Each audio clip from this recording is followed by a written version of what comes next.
Soy Sauce Pearl with us from his studio, hunkered down.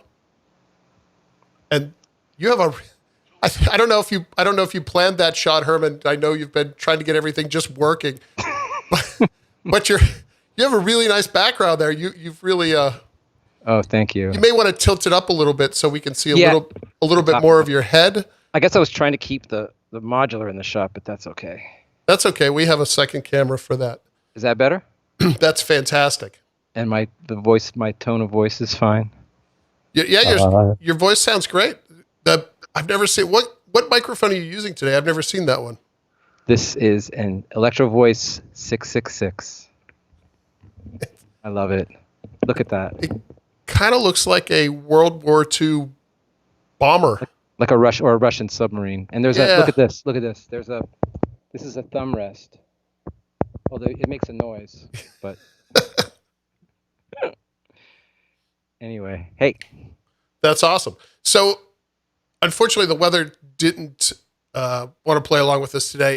It's probably perfect outside right now. I know. No, it is. It's beautiful. Yeah, of course it is.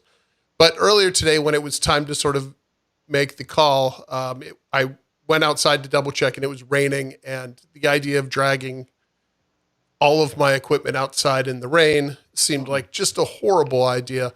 And we had already postponed this Skype chat once because I was busy on Tuesday prepping for the SV1B announcement coming on this coming Tuesday, and I just didn't have time to do it. So we thought this is a great situation. Well, we could just stay inside, and even though it's beautiful out, we can talk about this because I think it is really interesting what you're doing on your end, and it doesn't come across in the performances we've done why what you're doing is actually interesting and why it's maybe a little bit more unique than just programming in a couple beats and going with it.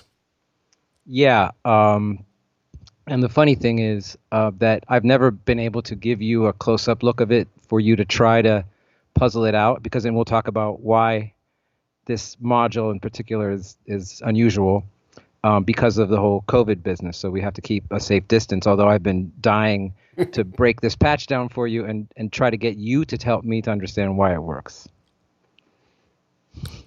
Well, here we are. We are. Yes. Should we be saying what we're drinking? Isn't that like the single malt thing that Heimbach does? And oh, is it? I don't know. I know normally when we perform in my backyard, you bring something to drink, and I grab a beer or two from my fridge. Right. And I usually don't see what you had. You may mention it to me, but I'll find it in the yard the next day when I go and clean it up. Right. Not that I'm a slob or anything. No, it's all part of the plan. I don't want you taking empty beer bottles home with you. Right. So what do you have? You have East End? Is that East End? Yeah, hop? I'm drinking Big Hop, which it's not going to focus on it, but there it is. You get the idea. Big Hop is a local brewery. It's actually maybe 5 or 6 blocks from both your studio and an extra couple blocks from the Pittsburgh Modular Studios. So what are you drinking? So this is a homebrew ginger beer, like ginger tea, and what's the stuff that you make cumin from? What's it called? No idea. You know what I'm saying? The other root, turmeric.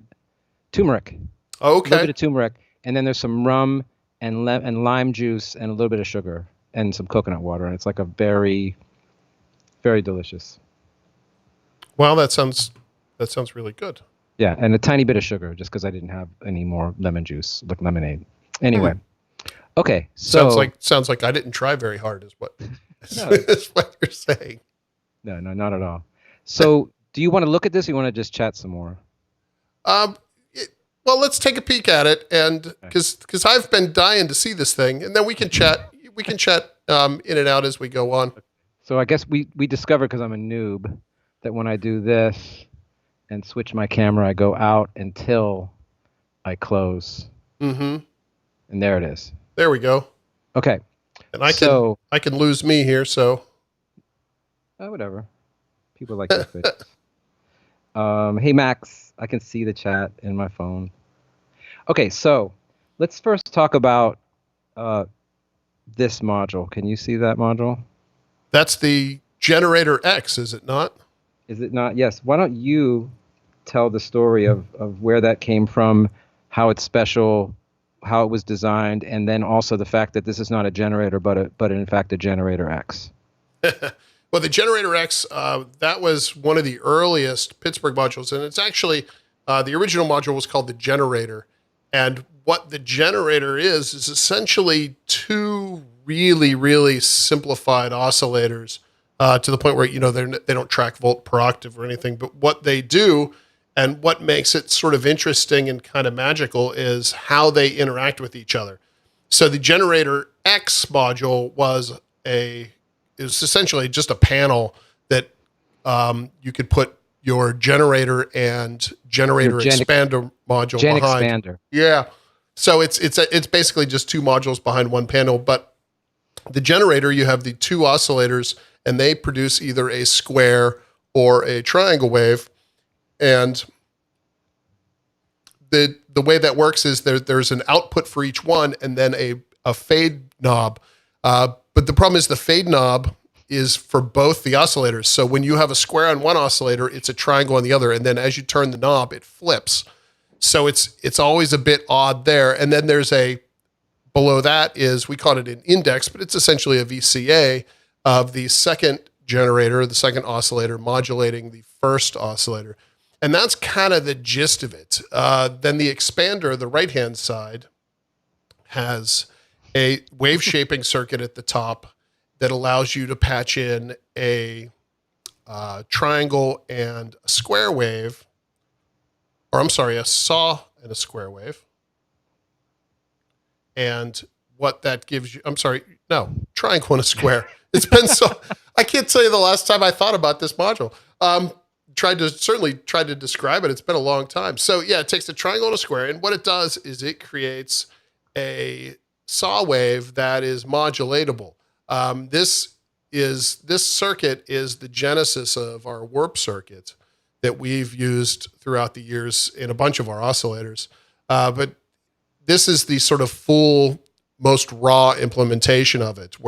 And then what makes this interesting in the context of the generator is you can decide which oscillator patches into the triangle and which oscillator patches into the square. And the idea is that if they're the same, you're going to get that actual modulatable saw. But if they're coming from opposite oscillators, it's just noisy chaos. And that's kind of what the generator specializes in. It's just noisy chaos. And then below that, you have some standard outputs. And then you have some more digital logic-based. They're analog circuits, but they're logic-based waveforms. So they're, a bit more chaotic, but it's essentially pumping out random square wave waveforms.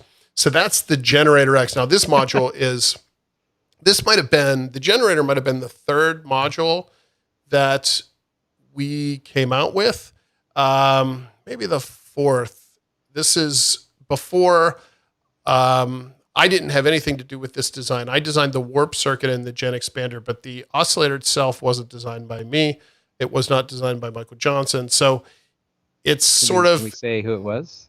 No, it's sort of in the early history of Pittsburgh Modular. And so it kind of has its own lineage. And although I'm a really big fan of how it sounds, what Herman's about to talk about here is sort of a mystery to me, because I never really studied the circuit well enough to understand exactly what's going on.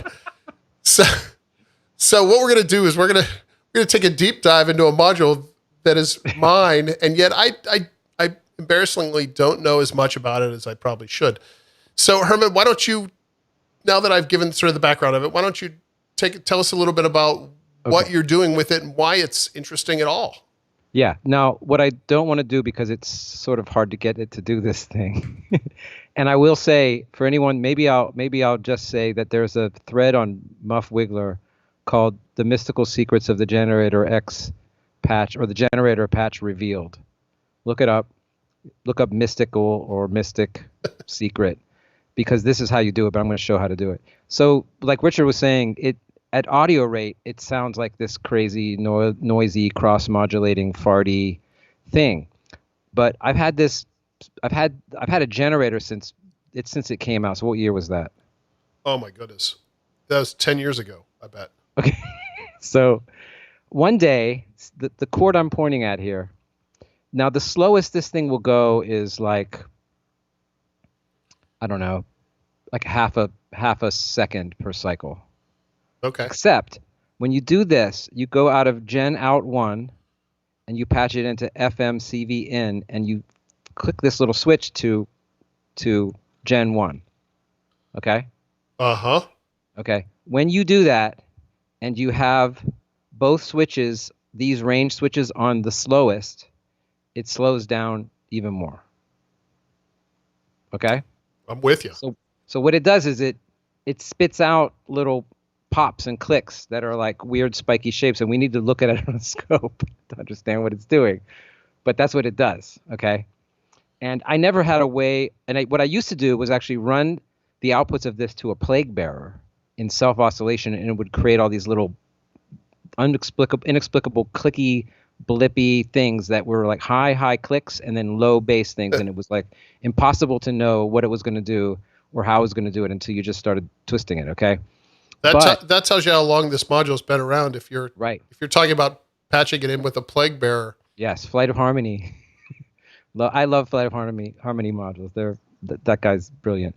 So I agree 100%. So anyway, if you do this, and then you have the knobs roughly in this position, you get this non-concentric cycle that is still in time with the central clock. Okay, and then the trick is the central clock is coming out of the expander side, which is generator 1 square, and that square is what I send to you. Okay. Oh, okay. So that's our clock signal that I get. So that's running the show.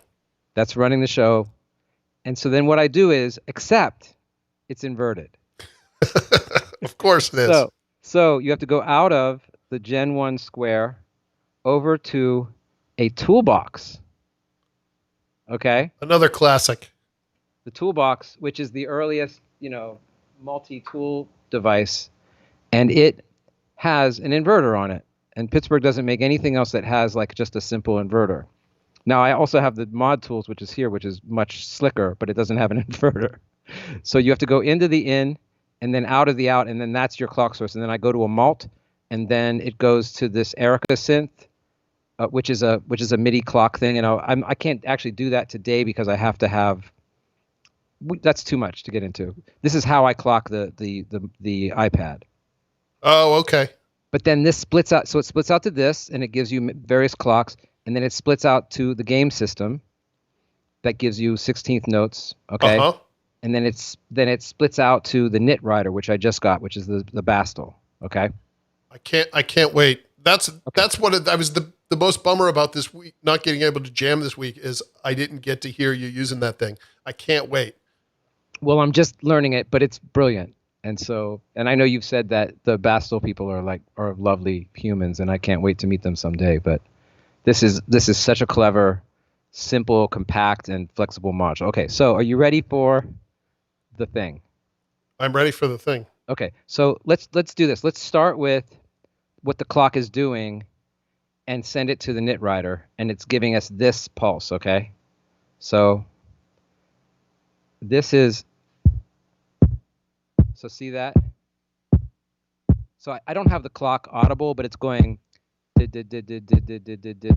right? Yeah, I can make out the LEDs. I don't know how well it's translating to YouTube, but I'm sure in my Skype feed I can see it.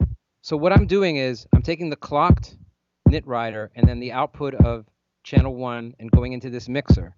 And this mixer is fed by 3 different clock sources that are then going to the ping input of the venerable Pittsburgh low pass gate. Oh, that's one of Michael Johnson's finest. I think that was the beginning of just an incredible stretch of designs from him. Yes, it's genius. It's the So in addition to, I'm kind of like teasing this. In addition to the 3 clock sources, and you can see on this mixer that it's just the Bastel gate, the Bastel that's going into it, right? Uh-huh. But I also have the output of the generator the Gen 2 out, okay? And then I have a second one, which is I mix and match difference or odd even. And I'm going to use those two. Okay. So if let's switch over to this, which is we're getting a clock. Let's make the clock. Okay. So this is sending to a sorry, I'm a little discombobulated, to this ADSR, which is taking just radio static. And see the little gate bip, and then it's opening the dynamic impulse filter. So can you see all that? Well, your hand's in the way, but other than that, I can see it. Okay, so that's just this Bastel doing that, and I'm doing that so that I can play you the time against this. Let's do this. Okay, so then we're going to take away the Bastel kick, and that's our quarter note, right? Okay. So now we're going to listen to. Sorry, this is so convoluted. Generator 2 out into the ping input of the low pass gate, right? All right, I'm ready for it.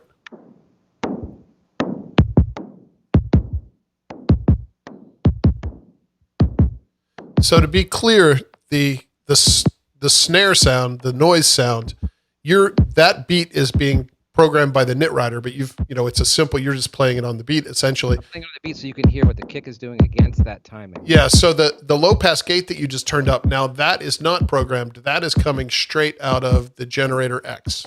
Yes. That is coming from the generator X. And the thing about it is the mystery is we don't know the count of that kick. 1, 2, 3, 4, 5, 6, 7. I don't know what it is. It's 9, it's 12, it's 11, see how it keeps changing? It's not doing a straight 4 over top. You don't need to hear this. Okay, so then here's the thing. The two things that govern tempo are these two knobs. I don't know why. No, these three knobs, this knob, and this knob. Okay, these two knobs will give me variations of the pulse that's playing. Okay, so this is what I'm doing when we're doing our thing. I'm just changing these, knowing that these three knobs will maintain our meter. These two knobs will give us variations that I don't know what they're going to do. So if I twitch it. So that sounds great. So all this is just pinging the low pass gate. This just happens to be kind of a 4. But if I do.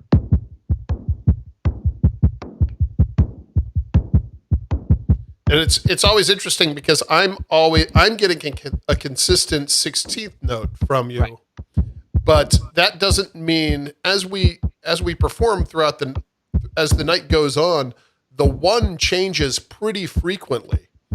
And so I have to constantly, if I'm working off the beat at that point in time, I have to constantly be sort of keeping track of the 1 in my head so that I can follow it. If I need to shift whatever sequence I'm doing just to get back to the 1, or sometimes it's difficult. I get stuck. The 16th notes end up being a half off.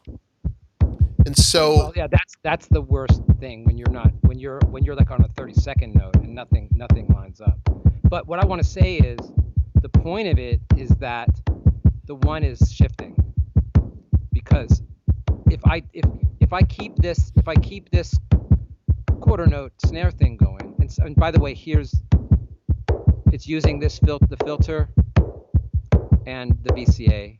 The low pass gate is a VCA, and then it's going into the analog delay. Okay. So that's just to give us groove.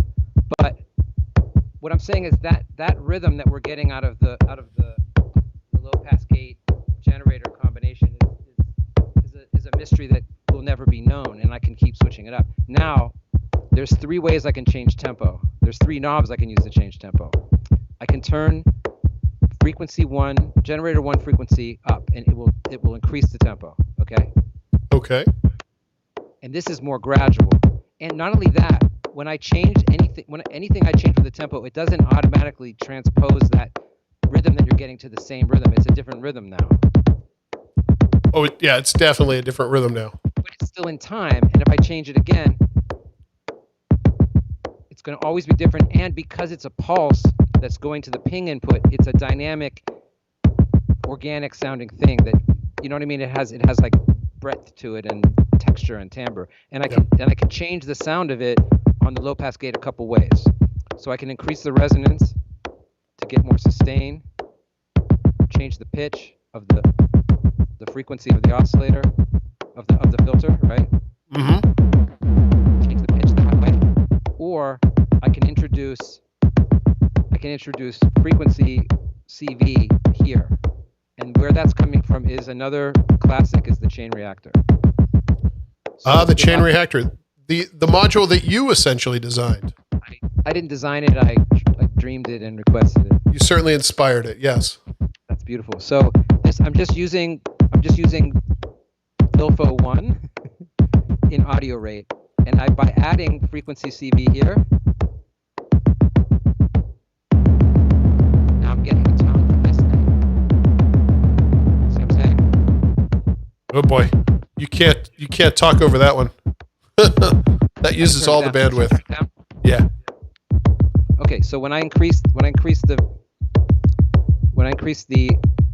CV, the frequency CV, then I get you know what I'm saying? And so that combination of resonance, frequency, and frequency CV gives me all those different kick variations in terms of the sound that it's doing. And because it's a low pass gate, it's responding differently to the incoming pulses from the generator, because they're not just gates, or they're not just triggers. They're slowed down square wave triangle hybrid things.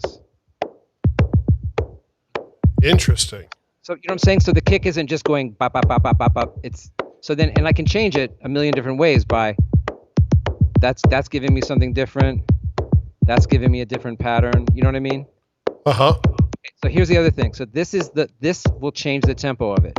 And the thing about it is that the tempo change is that 16th note clock that you're getting, essentially, right? I can also change it. I can also change it here. This speeds it up this way. That's the FM CVN. Okay. And this slows it down. And this is when we get those syrupy, crazy, slow, like that's a 16th note there. Right? You can see it there, and you can see it traveling on the game system. Yes. So that's when you get that slow thing going, when you're like, give me more pulses, and I can't. And then this changes also, I can change the patterns here. You know, they'll do something different every time. You know, and I can have all these different weird sounds. The other thing I can do is I can introduce audio rate from this LFO here. So that's this LFO in the chain reactor. I'm going audio in because I'm using this as an attenuator to the input of the filter. So that's how I get the other crazy. That's how I get the other crazy bass tones, is by adding audio from this oscillator. And the interesting thing is, I think too, is that I could switch the shape on LFO 3 or 4, and it's the square gives you a different sound. Square is a little bit harder, the triangle is a little bit mellower, and then you can just turn that down and just make a combination of these things to create different timbres. And that's the only kicks that I do. I'm trying to squeeze as many things out of this thing. Then the next thing is the second trigger input. Let's speed this back up again. We can speed it up here or here. So also this wave shaper speeds it up too. I don't know why any of this works. Okay, but you see it's still going in time, right? Yes. So take that off so we don't have that sustain. What was I going to show you? I got lost here. These are tones. That's our sustain. Okay, the next thing is that I'm basically just using this generator 2 output to drive this thing, right? But the second is the difference. So I'm sending the difference out of this thing, which you said is essentially one of your wave shapers, right?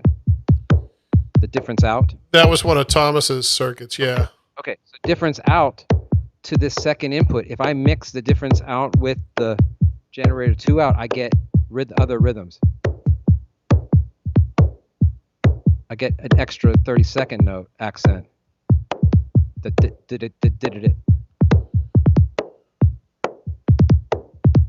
Okay.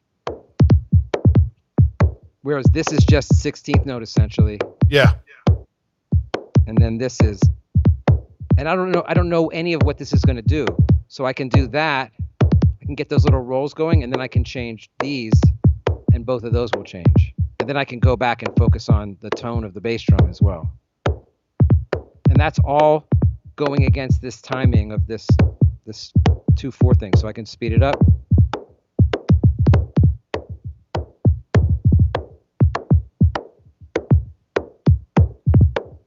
Crazy, right? It's nice to see. They can't see you. They can't see you, but you look bewildered. No, I just had my head on there, and what I was going to say is it's impossible not to hear this. I have my headphones on. It's impossible not to hear this and bob your head, because it's such a. I'm going to use a dumb word here, but it has so much flow to it. It's so sort of anti drum machine, locked to the grid. It flows so well, and it seems so natural. Now let's add to this. If I got that going, now see how we've got this straight 16 quarter note thing. That's what I'm saying about if I take out that reference and then I randomly choose a value.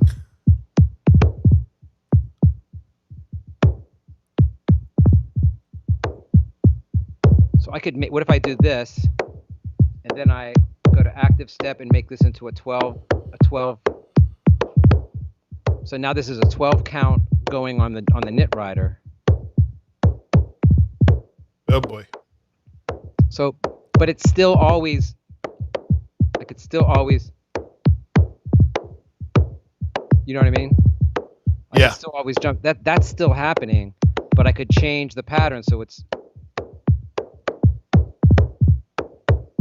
That's the idea. So then the other trippy thing is if I change the tempo of this, this will stay the same, but the kick pattern that's coming out of this will become something that I don't know what it's going to be.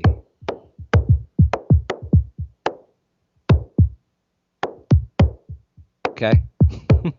Which is another reason that, as we do these performances, or, whatever we want to call them, it's always by the seat of our pants. There's really no way to know or no way to plan what's going to happen.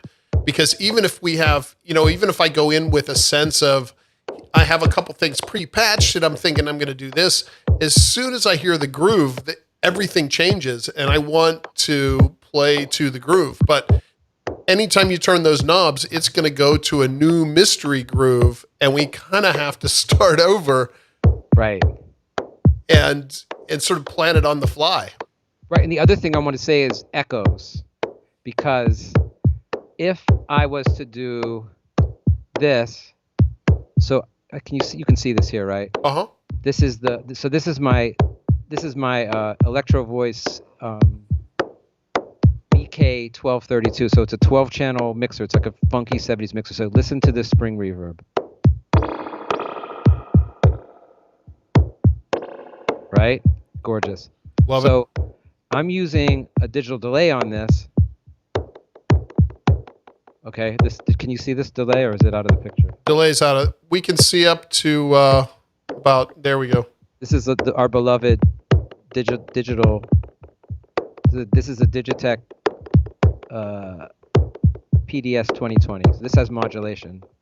And for the people that don't know, and I don't know why anyone would know this, Herman and I are obsessed with these little Digitech delay boxes from the 80s.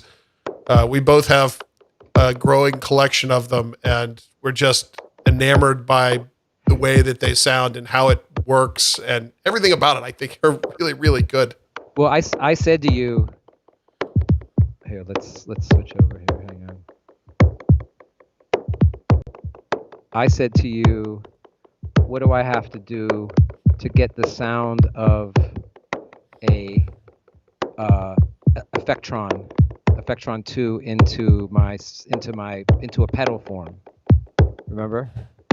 Oh yeah, absolutely. And you said you need the Digitech, The RDS.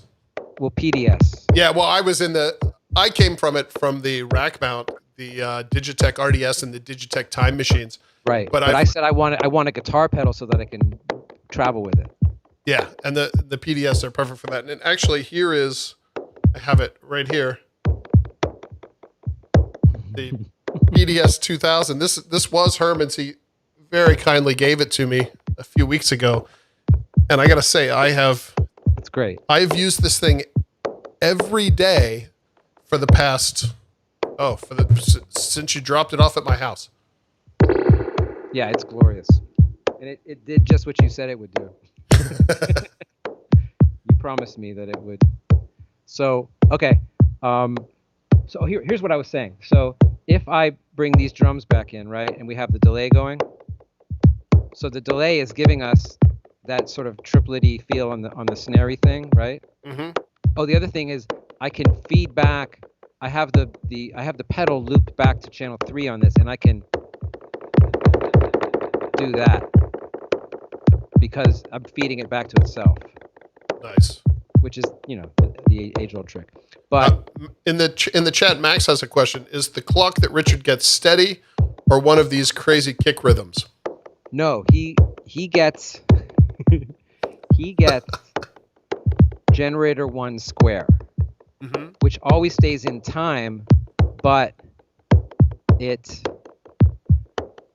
changes tempo when I change tempo. So here's what I want to say. So if you listen to that rhythm of the snare there, if I change the tempo, the echo will stay the same, but it will recontextualize into the rhythm based on the new tempo, which I don't know what it's going to be. So all our delays, all of our non-fixed delays resettle themselves. Yeah. Right? So if I go,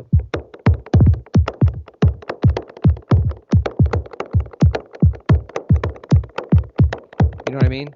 So now that delay is doing its own thing, time-wise, in a different reference to. Is that too spacey? No, that's good. And what Herman's sending me in the simple answer is I'm always getting a steady clock, like a 16th note steady clock. But if he goes into one of those super ultra slow tempos, the clock is really slow. Right, but it's always steady and it's always constant. We can go from here to all the way down to there, just with that FM CB in knob, which is channeling. It's an attenuverter from generator 1, right? Mm-hmm. Why does that work?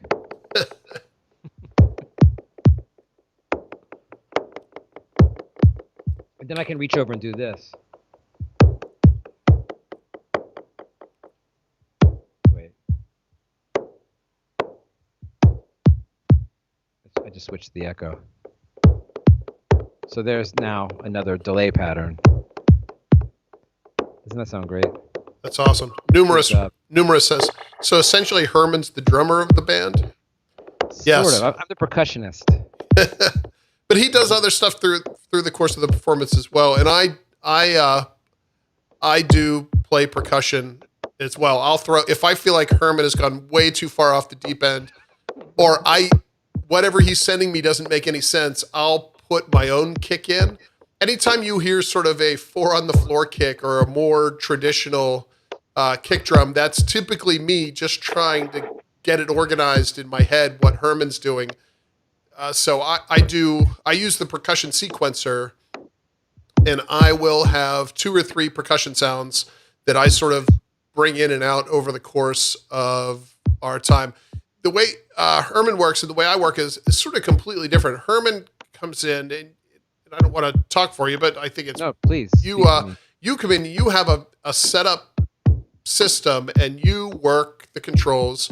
And you also have some interesting stuff going on the iPad as well, where I kind of just patch on the fly. So sometimes if I have a patch from earlier in the week or something else that I'd been working on and I just never took it down, I'll just pick up where I left off on that and just go with that. But a lot of times, an hour or two into our set, I'll just rip out all the patch cables and start over again. So I don't really have a definitive set of tools or a definitive thing that I like to do. I listen to what you're doing and I feed off directly from that. So anything I do is based directly on how what you're sending me makes me feel, or makes what I feel like I can add to that, or what I want to hear that you're not giving me.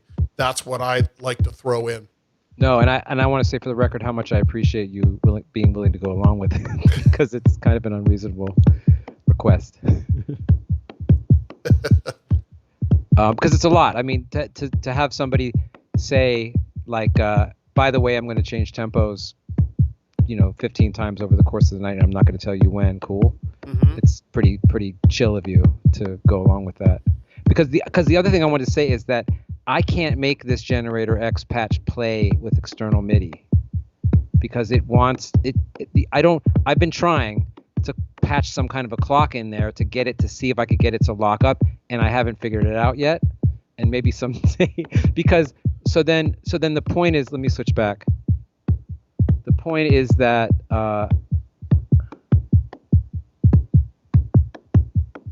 this isn't too clunky, I guess.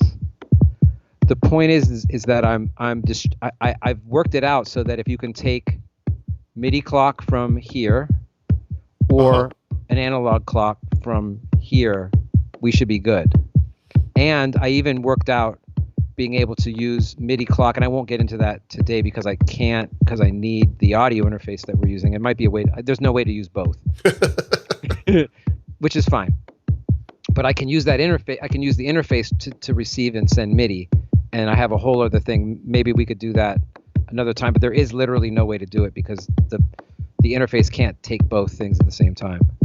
Yeah. But, and for the record, let's take pulse B, which is driving the envelope for that snare sound, and let's patch it over into the game system.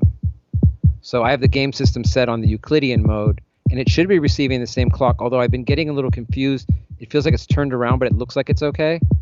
So if I go out 2, that should be giving us our same pulse, right? What do you mean you feel like it's turned around? Well, there was a time when I had both the Nit Rider and the game system going, and they were like they were half off from each other. They were like the Nit Rider was playing in time, what I thought was playing in time, but the game system wasn't. I gotcha. But it seems okay right now. So I have this set to 10 steps, 7 beats. Okay. And why don't you talk about how you designed this mode to be, because you made it, and I love it. Well, I'll make it 12 to make it something a little bit more. So you go this way to add steps, and then you go up and down to add beats. Yeah, and it's based off a well-known algorithm. All it's trying to do is you give it the maximum size of the pattern, and then you tell it how many beats to put in that pattern, and the algorithm tries to evenly distribute the beats within the number of steps it has. Ultimately, it can't do that perfectly, so it sort of creates these really interesting patterns out of it. And that's kind of the interesting thing about it. With the game system implementation of it, you do have voltage control over everything, so you can change on the fly. You can change the length of the pattern. You can also change the number of beats within the pattern on the fly. But the Euclidean generator itself is, when I put it in there, it was a relatively new thing, but you can get that mode in just about any gate sequencer at this point because it's so musical. The right. Patterns are really, you can sort of throw them anywhere. Right, and that's the thing is I love getting the generator low pass gate thing to do whatever the hell crazy thing it's doing, and then alternate between 16 like sort of knowable sort of plain types of patterns that show the juxtaposition of the 4/4 rhythm over top of whatever this thing's doing, and then switching it to a mode like 12 steps, or so this is 12 steps and 7 beats. If I switch it to 14, then it gives me every beat. Yeah. And then I can change from 7 to 5, and then I get another interesting pattern. But I love this. But let's hear the this guy. So talk about that. That's the random burst generator. Right. This is output B is the right one, right, to use? On the random output B is going to be CV. Oh, output 1 is gate. 3 and 4 are gate. Okay. And the reason is on the game system, outputs A and B are digital to analog converters, and C and D are simple on-offs. That's why things sort of bounce around based on the game. But what's going on in this one is, depending on where you put the cursor, so to speak, on the screen, it determines the probability that a gate is going to be triggered. And if a gate's triggered, it creates a random voltage to go along with that. So A and C are tied together, and B and D are tied together. But again, the idea with this is it's just creating randomness, but it's relatively musical because it's always going to be on some division of the beat. The way it works is sort of, as the further you get from the upper left-hand corner, there's more of a chance that it's going to create a pattern, and more of a chance it's going to create off notes, but they're always some division of the incoming clock. Except the mode, or is it the mode, or is it the button to give you more subdivisions? Like it's this one. Yeah, two. Yeah, that just 4. That increases the density. That just changes the probability of the things happening. If you press mode, two is the one that sounds the best in this context. Okay, and then if you change the mode, it'll sort of roam around on its own. Right. So, mode. If you do this, it'll go on its own. Yeah, it's auto playing, which I love.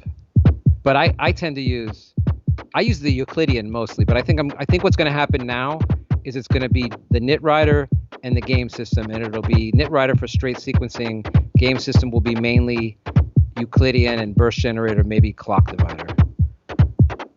That's what I've been using it for mostly recently, is the two-dimensional clock divider mode. Yeah, there you go. Listen to that spring reverb. Gorgeous, right? Yeah, that's nice. But I'm saying, like, I don't want to say that you could listen to this all day, but couldn't you listen to this all day?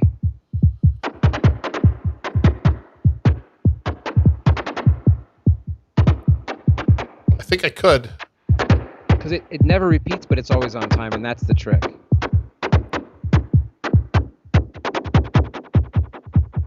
Okay, so and then I think so. If I keep hitting the games, then this is so it's really those two that I use. So then listen there again, and then I was going to say, if I take this off and just go to that's straight 6. That's a straight 4/4 kick, and then 14 steps with 5 beats. So the Nit Rider is playing now this straight 4 pattern, whereas this is doing 14, and I could do 12. And then I can switch by using the mixer. I could switch back from the Nit Rider to the generator, and that's back to the generator. Oh, other thing I wanted to say is, the interesting thing about this generator, using this mixer and the ping input, is that I can change the tone of the kick by sending it more. You get more like twat twat out of it with the volume up from this generator. And if you back it off, you get a much softer thing. Brilliant, right? That's pretty brilliant. And actually, that you bring that up, that's one of that little subtle difference there is one of the differences between the low pass gate module and the dynamic impulse filter. When the ping input on the dynamic impulse filter, because of the way we had to clone the Vactrol, we have to sort of recreate that ping inside the dynamic impulse filter, so it's not as flexible in that way. Now, there's other ways to sort of simulate that with the dynamic impulse filter, but that's what you just showed is definitely a difference between the two. Well, what I'm loving about the dynamic impulse filter, and I replaced this instead of the VCA for this second voice, for this radio voice, is that's with filter, that's both, and that's VCA. So what's amazing about it is it's so much more of a versatile. Can I say this? I think it's not as good as the low pass gate for the kick drum the way I'm using it. This podcast is over. But I love it more for what it does for the high voice. Because even just this is like 3 flavors of VCA, both, and filter. You know what I mean? Yeah. It sounds brilliant. I just started using it, but listen to that. That's if I open up just a little bit in the both mode, and then that's the full static. So if you hear the static,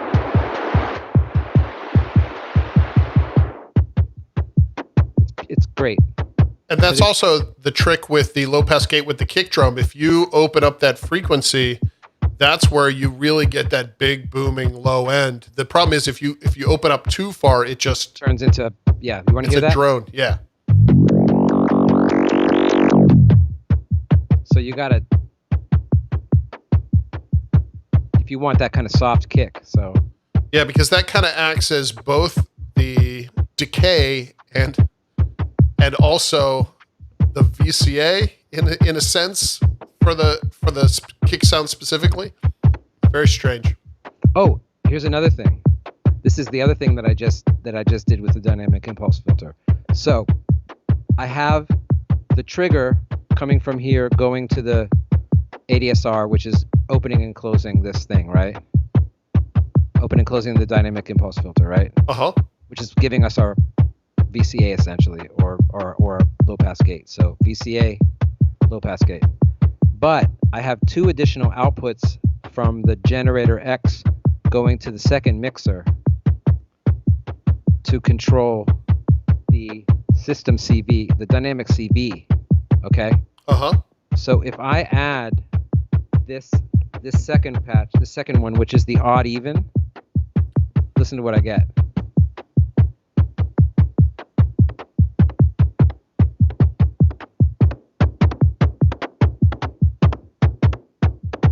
It's giving, here's the straight pattern. Here's the difference, the odd even. It's giving me more subdivisions, and it's giving me another crazy unknowable pattern, because it's going into, instead of going into the impulse input, it's going into the dynamic CV input, and I'm using this mixer. So I could take that's just straight pulse. Uh-huh. So that's just doing straight 16ths, and that's the generator 2 triangle. Yeah. This is the odd even. And if I push those 2 into there, then I get that other kind of thing. Now, does the odd even pattern change as well when you tweak the? Yeah. Okay. So here, if we do that,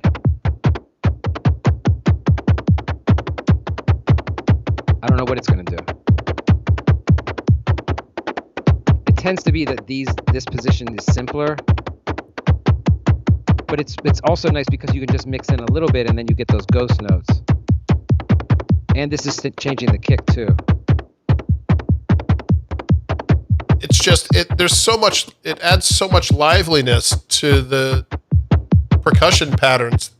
Again, I said it earlier, it doesn't feel like it's on the grid. It doesn't feel like a static, something that I would program on one of my drum machines. It has so much life to it. And I feel in a way that I'm cheating because I don't even know what it's going to do, but it's sort of, I don't want to sound like a hippie, but I love the fact that this is doing its thing, and it's just doing its thing in its own way, and it's just going. Are there any comments? I was looking, but is there any questions in there about any of this so far? Is this getting it too in the weeds?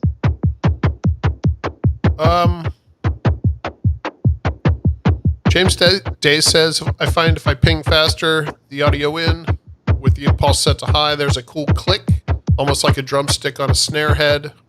Guess that's Are we more. talking about the kick, or are we talking about the? I think he's talking about the dynamic impulse filter.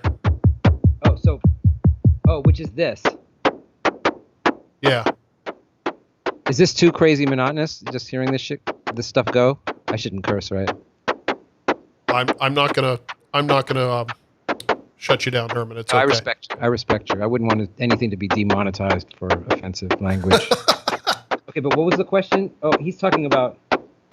I find if I dig in faster with the audio in on the impulse set high, then there's a cool. Yeah, I think. Oh, okay, right. So wait, how would I do that on this sound?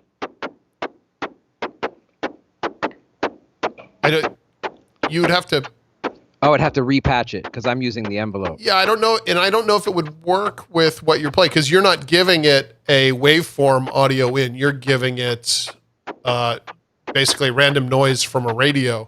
Right. Okay. Let's talk about that. So here's the radio. So if I open this up, is that my radio, Herman? Well, I bought two of them, and you bought one, and then mine broke. These things are terrible. I can't even get this off of FM, and I can't see. I had to disconnect the dial. But here's the thing. So this is what I'm. Protesters. The video is from a June 14th golf cart parade in the huge retirement community. So that's the audio going in. And that's the thing, is that's the other aspect of random. Uh-huh. So now that's going in. I'm bringing it in here into, let's just talk about another old school module. Let's do it. In out. Oh, old school in out with the original font. This is the other in out. So remember the switches are reversed here. Down is times 25, up is times 75. So I can control the level of the radio in here, and here's the filter. This is my love right here. This filter. Oh, the Pittsburgh filter. That's the best thing ever. Okay, so you hear if I turn this up. And in the U.S., the number of new cases that's what we're listening. This is depressing, but so particularly across the South and the West. If I turn this down, now I'm getting that pattern, that gate to the. So then if I add, and then I bring back our kick.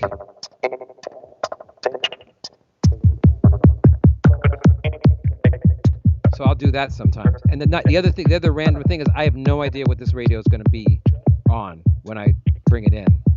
So what you're saying is you have no idea what the pattern's going to be. You have no idea what the radio's going to be. Right. And the stuff I'm doing with the iPad, I'm also randomly switching things. I'm switching what file I'm using, not knowing where on the file. And let me do that another time because I can't, like I said, I can't do that. Sure. I can't do the sync aspect with this, but I'd like to if there's interest. So do you hear that little thing? And then I can FM the radio with. I'm using the second output, the out 4 of the chain reactors LFO. So I'm FMing that, and I'm using my little homemade attenuator because this thing doesn't have a 0 position. Does that make sense? Oh, the FM because it's an attenuverter? Right, because I can't get it off. So that way I use this little homemade joint, and it's still on a Pittsburgh panel, but I can turn that off and get no. This is just 3 attenuators. That's sort of the attenuverter blues. You know, yes. What you gain by it is this amazing power, but at the same time, there really is never an off. Right. Exactly. So, although Michael did send, I complained about that to Michael a few years back, and he did send me a circuit to fix that gave a nice dead zone, but it didn't feel. I didn't feel like it felt natural because the dead zone ends up being too big and too much. Right. So let's just say we're bored of this pattern because I'm bored of this pattern. What? I'm just going to slow it down. And then we're in a new world now. We have no idea Add a little reverb.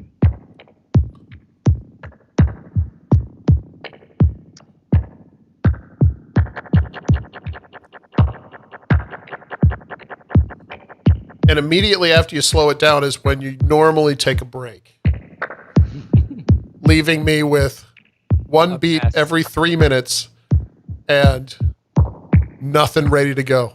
No, I would say this. The other thing. No, I do not do DIY. I didn't make any of this. How do you say your name? CMR on. C4 Mr. On. I like it. That's the thing. You don't know how to pronounce names. Was that attenuator module? Did I hand wire that one? I think I made it and then I screwed it up and it was garbage, and then I think you helped me and you were like, this is messy, let me help you. Okay. I think you did the. I put the knobs on, I put the pots on, but my soldering skills were so garbage. But I mean, let me just say this. Listen to this craziness. This is 2 sounds and the spring reverb on this. The spring reverb on this board, right? And a delay. So this is the radio with the FM, with the frequency modulation.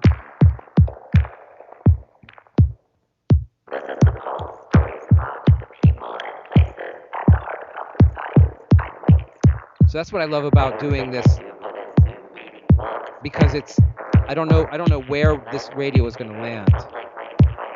And if I want to make it more cut off,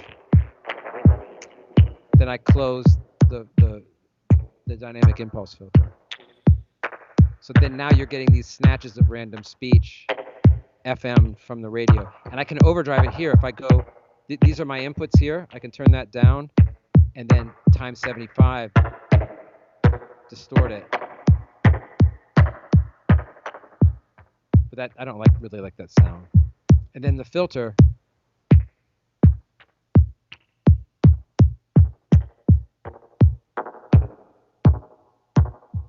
And then here's the modulator.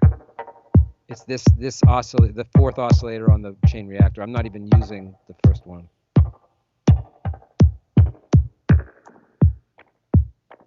Is that pretty? And I'm using the spring reverb, so that's this in the analog delay.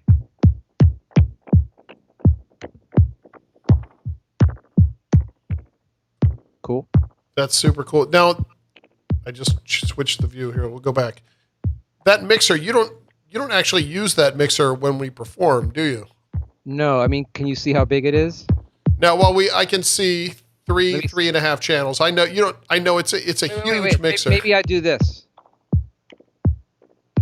Okay, there now. Yep. Is that there? So it's 12 channels and it weighs 35 pounds or something. It's glorious, and I'm on a quest, and Richard knows this, and everybody in Pittsburgh knows this, that I'm searching for this in a smaller package, and I may have found it. Ooh. Or something in the region. So I'm gonna lower this down. But the spring reverb to me and the preamps. Oh, can I do the kick distortion kind of trick? Yeah. Okay, so let's just go to something faster. Okay, so can you see the channel here? Yep. So here's the preamp. It's going into channel 1. This is the channel strip. I have all the highs, most of the mids rolled off, and I have the bass pushed all the way up. I think it's something like a typical old school, shelf mid thing. So it's probably 10K or 8K, 1K, and then 100 hertz or 80, right? So this is no bass, just 100% bass. So like what I love is that it's just brutal. It's not precision, it's just tone, like really good tone. So if I do something a little crazier and I'm going to get a little bit more feedback there, a little bit more sustain by turning the resonance up, and let's turn the pitch down, and let's turn the attack down. Okay, so I'm going to go to the preamp, the input of the channel, and I'm going to put my other hand on the fader. I don't know if you can see that at all. So if I crank this preamp and then turn down the fader,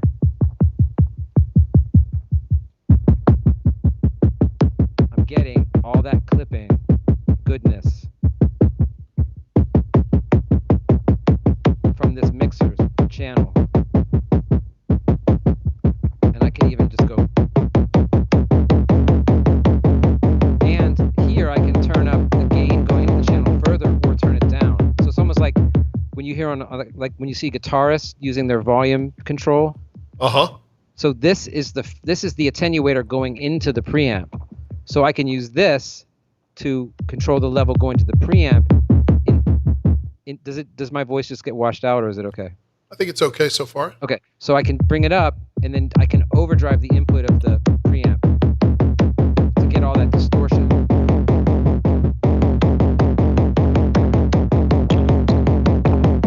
And then I can randomly change.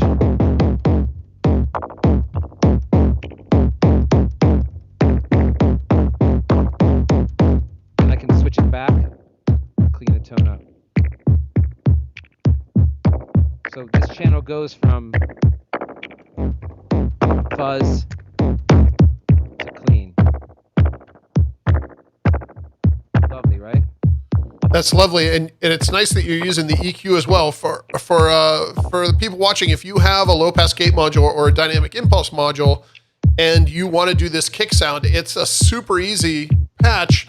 But typically, you want to then run the output through a filter because you do want to roll the high end off because it ends up being very clicky. Because what you're doing is essentially when you ping that low pass gate, what you're doing is you're flying through the entire frequency and then coming back. So if you run the output then through a filter, you can roll off that high end and then you just get that fantastic kick sound. So Herman, what you're doing is essentially saving space by using the mixer channel and the EQ on the mixer channel to do that, and it sounds really good. Right, because listen, if I add, you can't see it anymore, but if I add the high frequency, listen to this click. You get that click, and it's weirdly dynamically tied to the velocity or the wave shape of the incoming trigger. That's the whatever that is that's making this thing go. So I roll it off, and then this is the mid range. It just gives you this pokey, weird 1K that sounds lovely. And I just like, that's what I've been going on to you about, is like, I love these circuits because they're just musical and huge, and they're just useful, you know. I think what's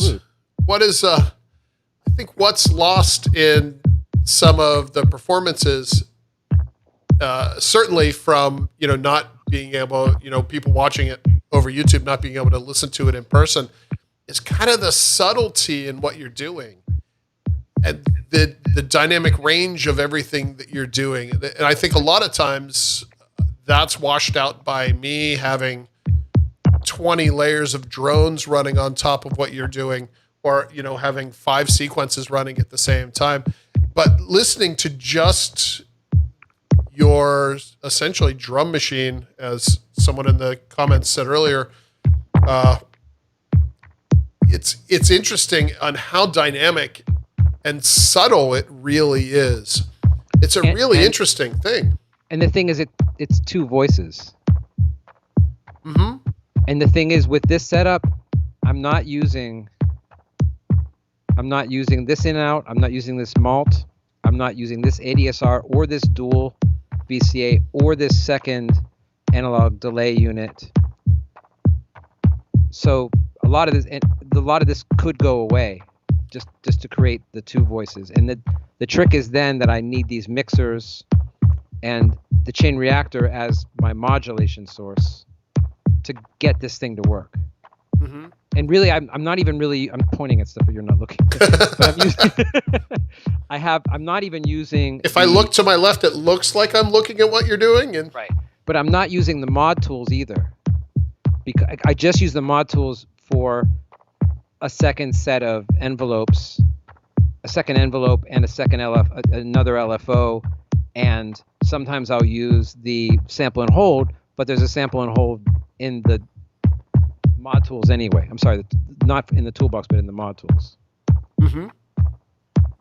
And I know you've been talking about slimming down.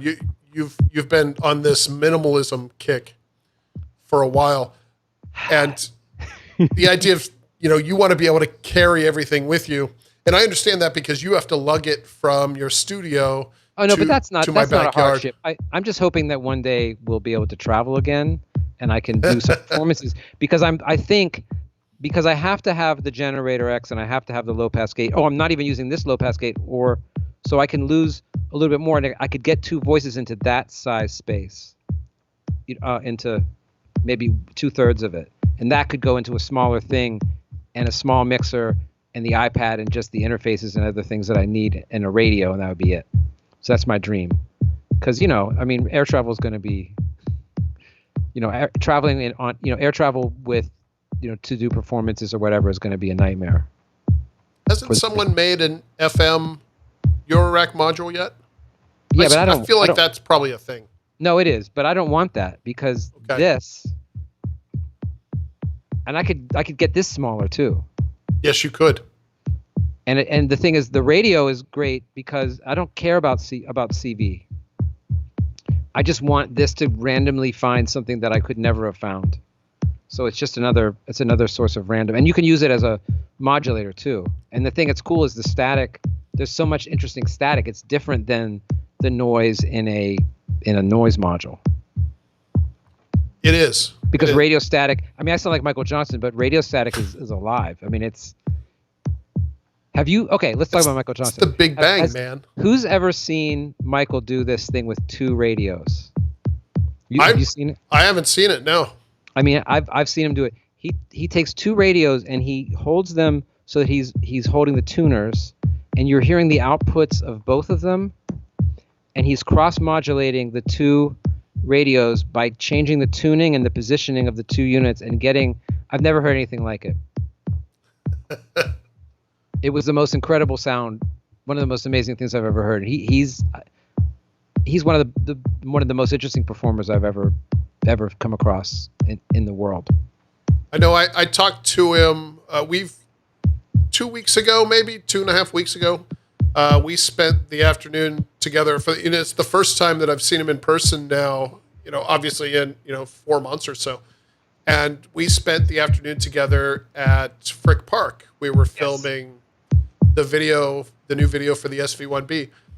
And we wanted to do it, somewhere where we could social distance and be outside. So we felt more comfortable, and it was a great place to do it. But while we were doing that, I invited him to perform on Sundays with us. If he wanted to come one Sunday and set up his stuff and perform. And he said he's not terribly interested in it right now. He's thinking about working on changing up what he does. So I'm as a fan of him, obviously as a friend and as a designer, but also very much a fan of what he does musically. Oh my God. I'm really excited that he's working on something maybe a little different. So, and knowing it's coming from Michael, that could mean absolutely anything. And it's exciting to wonder maybe what it could be. People don't understand what an amazing artist he is. That haven't seen. It's like you think this isn't weird at all. This isn't even, and that's the other thing is that he doesn't use fractal discombobulator generational fantabulizers. Like he uses phase shifters, like static phase shifters and amplifiers and filters and low pass gate circuits. And he uses all the building blocks that he uses. We've slowly been putting them into our modules. The difference is I sort of filter his designs through the ears and eyes of someone that wants to make more general purpose strange music, if that's a thing. Michael's. I'm sorry, I was reading the chat. Say that again. I take Michael's designs and then I kind of filter them so that we can create more general purpose strange music with them. And the reason is his gear is designed to do what if he builds a little box, it's designed to do a really specific thing for whatever he's working on at the moment. But it's been a fascinating journey to then take some of those ideas and massage them into products that are more general purpose. But except, I can't quote him accurately, but the thing that he always said to me when I was trying to get him to work with you was, he said, my tools are too general to be weird and too weird to be general. Because it's not so much the concept of the circuit that he's designing, but it's the function of the interface and the connectivity to other modules. So if you haven't seen them before, they're stomp box sized devices that are, very DIY, but he's a genius. And they have banana plug ins and outs on them. And they're everything from, it's CV and gates and all that kind of stuff, but I don't know if you could explain what it is that, a typical performance that I would go see, and I've maybe seen him 10 times, is that he would show up with 20 of these boxes. And the other thing is that there's banana plugs. There's maybe like 7 to 15 banana plugs on every box and some knobs. Nothing's labeled. And the banana plugs are in, out, and power. So there's power that's probably located in the same place. And then the setup is just like this huge, setup of boxes, and they're interconnected. And I think he just kind of sets it up before each performance. I don't know how much he plans it out, but he does. He usually has a patch sheet that he goes by that I've seen. The few times that he's performed, and I've been there for, when we were in Tokyo, he performed. I watched him set up that, and I've seen him. He performed in. Actually, if you want to see Michael's, the only filmed performance of Michael that I know of that's on the internet is if you go to YouTube, which you're obviously already on YouTube. We should try to find a link for that and put it up somewhere. Oh, later. Yeah, but it's if you just search for Michael Johnson, Johnsen, Perfect Circuit. He performed at Perfect Circuit a few years back, and they broadcast it, and it's available on their YouTube page. And it's a good representation of what he does.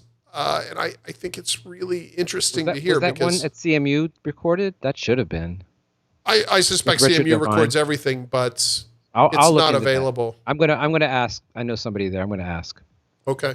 Because that was the other thing, is that I've always seen him perform with a like a ancient steam trunk full of pedals, and then some kind of a funky amplifier that had like a 10-inch speaker in it, like some kind of weird 1950s tube amp. Mm-hmm. So I would be always in like these like, DIY and gallery spaces.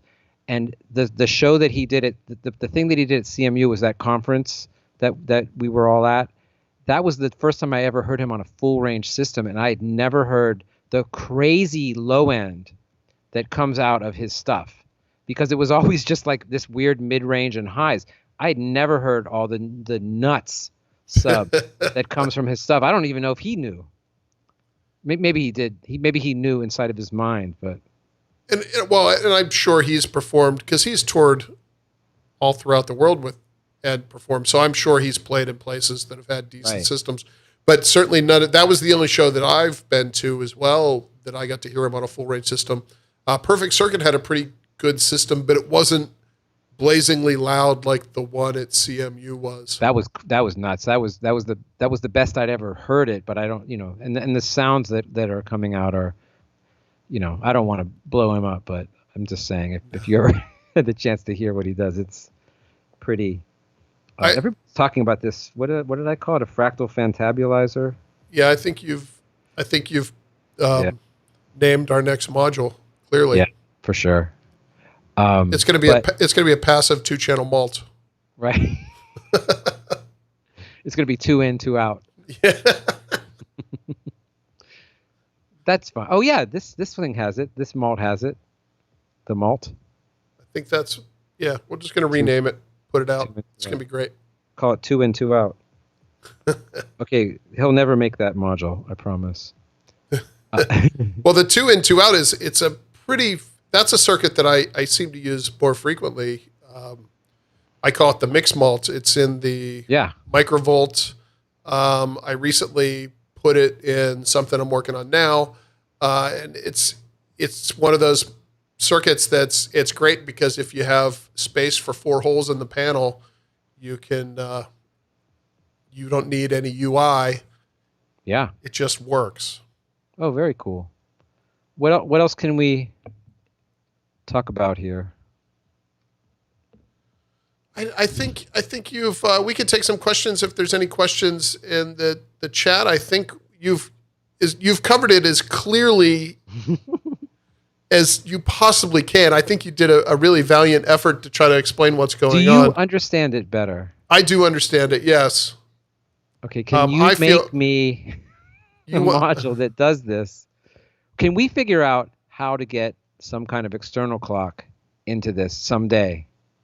Something that will generate clock or receive clock and do something like what this does. Because that's the thing that's so crazy about it, is it's such a mystery as to what it's going to do. I don't even know. I don't use these either.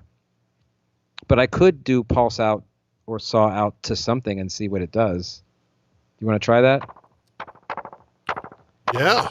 Now's the time. Okay, so this is getting... Oh, what is it getting? Oh, it's getting this, right? So if I add, this is the, which output is it? This is the generator 2 triangle, which just gives you kind of 16th notes, right? But this is the odd even. And that's giving us those, little funky, right? Clear? Oh, I like it. So if I take this out of the odd even and I use the saw out and then turn it up, what is it going to do? We don't know. I don't know. But now that you should have some sort of, you can manually control with that top knob or voltage control it. So let's see what, so if I,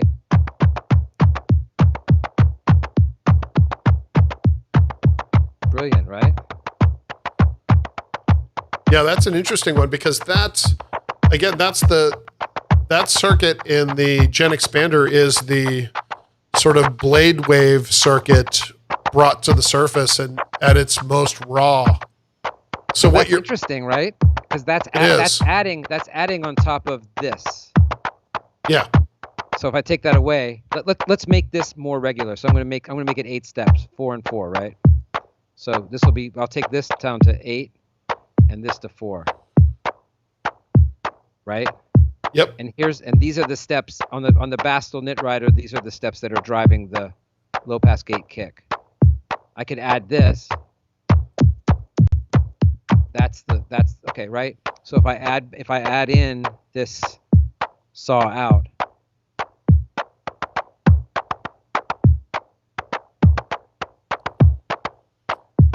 And now, remember that's this. Yeah. So I could.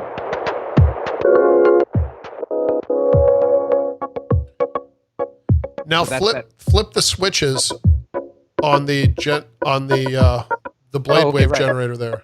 So remember, this is that's our regular state, right? And that's our variations. So should I try this one first? Sure.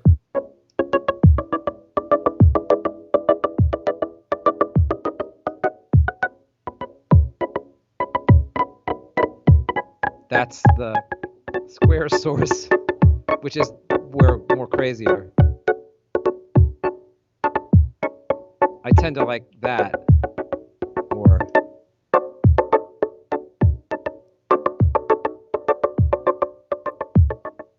I think 3 of those 4 are pretty musical variations on a theme. Reverb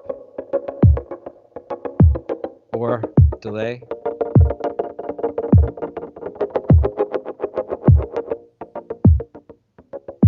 Wait, I just want to set the delay up. Hold on.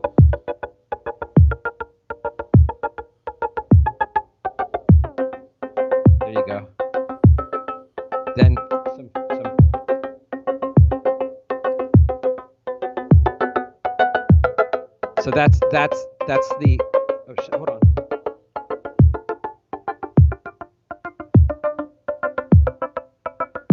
The fader cap fell off. So that's like a little flanger thing going on. With Yeah, with the Digitech delay. The too loud? Okay. That sounds great. That's with no that's no feedback loop, and then I can bring it up to get like craziness. Okay. So. And that's where a lot of the dubby vibes we end up in come from. Oh God, yes. So let me ask you this: let's slow it down. Okay. If I change these values, should that do something to that little variation? It should. So remember, you got da da da. Without it, it's this. Yep. So adding it in. This is the triangle 1, tri-source 1. Here's tri-source 2. Which is more random. I like that better.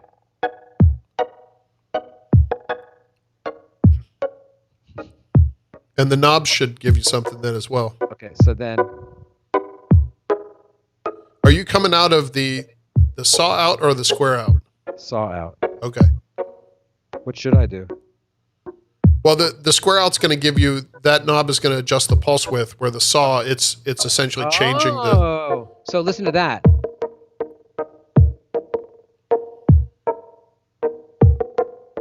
There's a lot of different variations there. Yeah. So you're saying if I then take this out and go to pulse out, so there's my regular thing, right? Uh-huh.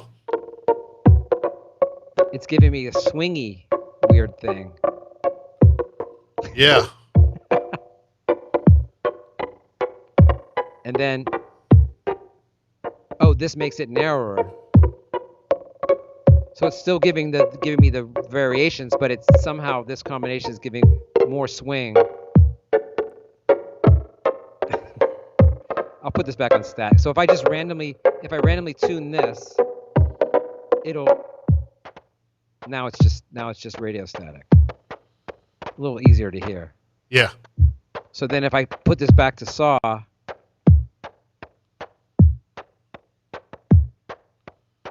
and then that'll still change by these values. And then you can voltage control that as well. Right. I mean, I don't think that's quite as profound, and it's just kind of fun playing with it. But yeah. So if I just go CV shape CV in, then this is the thing. Oh, so this doesn't actually do anything. No, that's the attenuator for the CV in. Oh, hold on. Let me get a cable.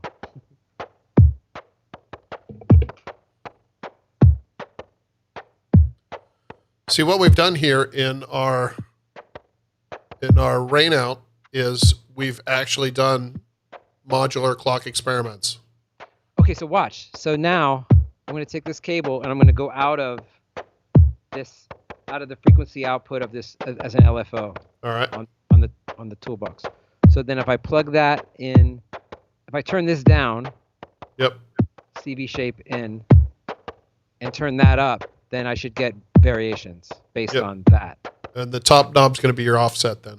Okay, but before we do that, let's listen to what we're getting out of it now. Okay. I'm taking the delay off. Oh. So we don't even know what that is. But if I do this,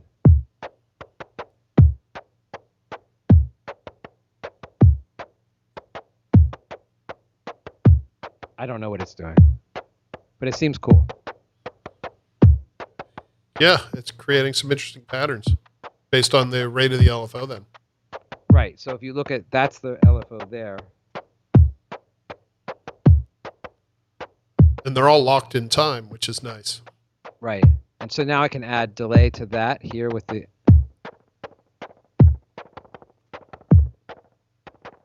or reverb on the channel. I think Max said he likes this reverb. And here's the delay. That's the Digitech.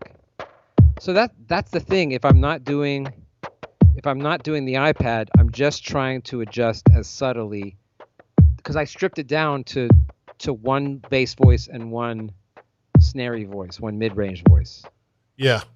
And then the trick that I'm doing now is I'm syncing the iPad clock from the modular to the iPad, so that all of my timing and subdivisions that I'm getting out of the one app that I'm using, which is Borderlands, and that last week was the first time I got it to work, I think.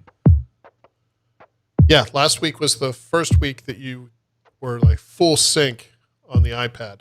And I feel like, I mean, out of 3 hours, there's some good stuff in there, but I definitely was getting a little bit in the weeds with some of the same variations over and over again. So, but it's pretty amazing what it can do.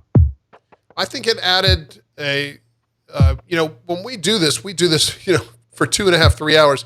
It's nice to have some variation in the sound that you're hearing. So I think it added some really interesting flavors, and it didn't, I don't feel like it's less real or it detracted from the vibe in any way. I like it. I think it's just one of those things where you like incorporate something new and then you listen back and you're like, I think I overdid it a little bit. I mean, it's okay. Yeah. I think for this stuff, you can't, I don't judge it too harshly.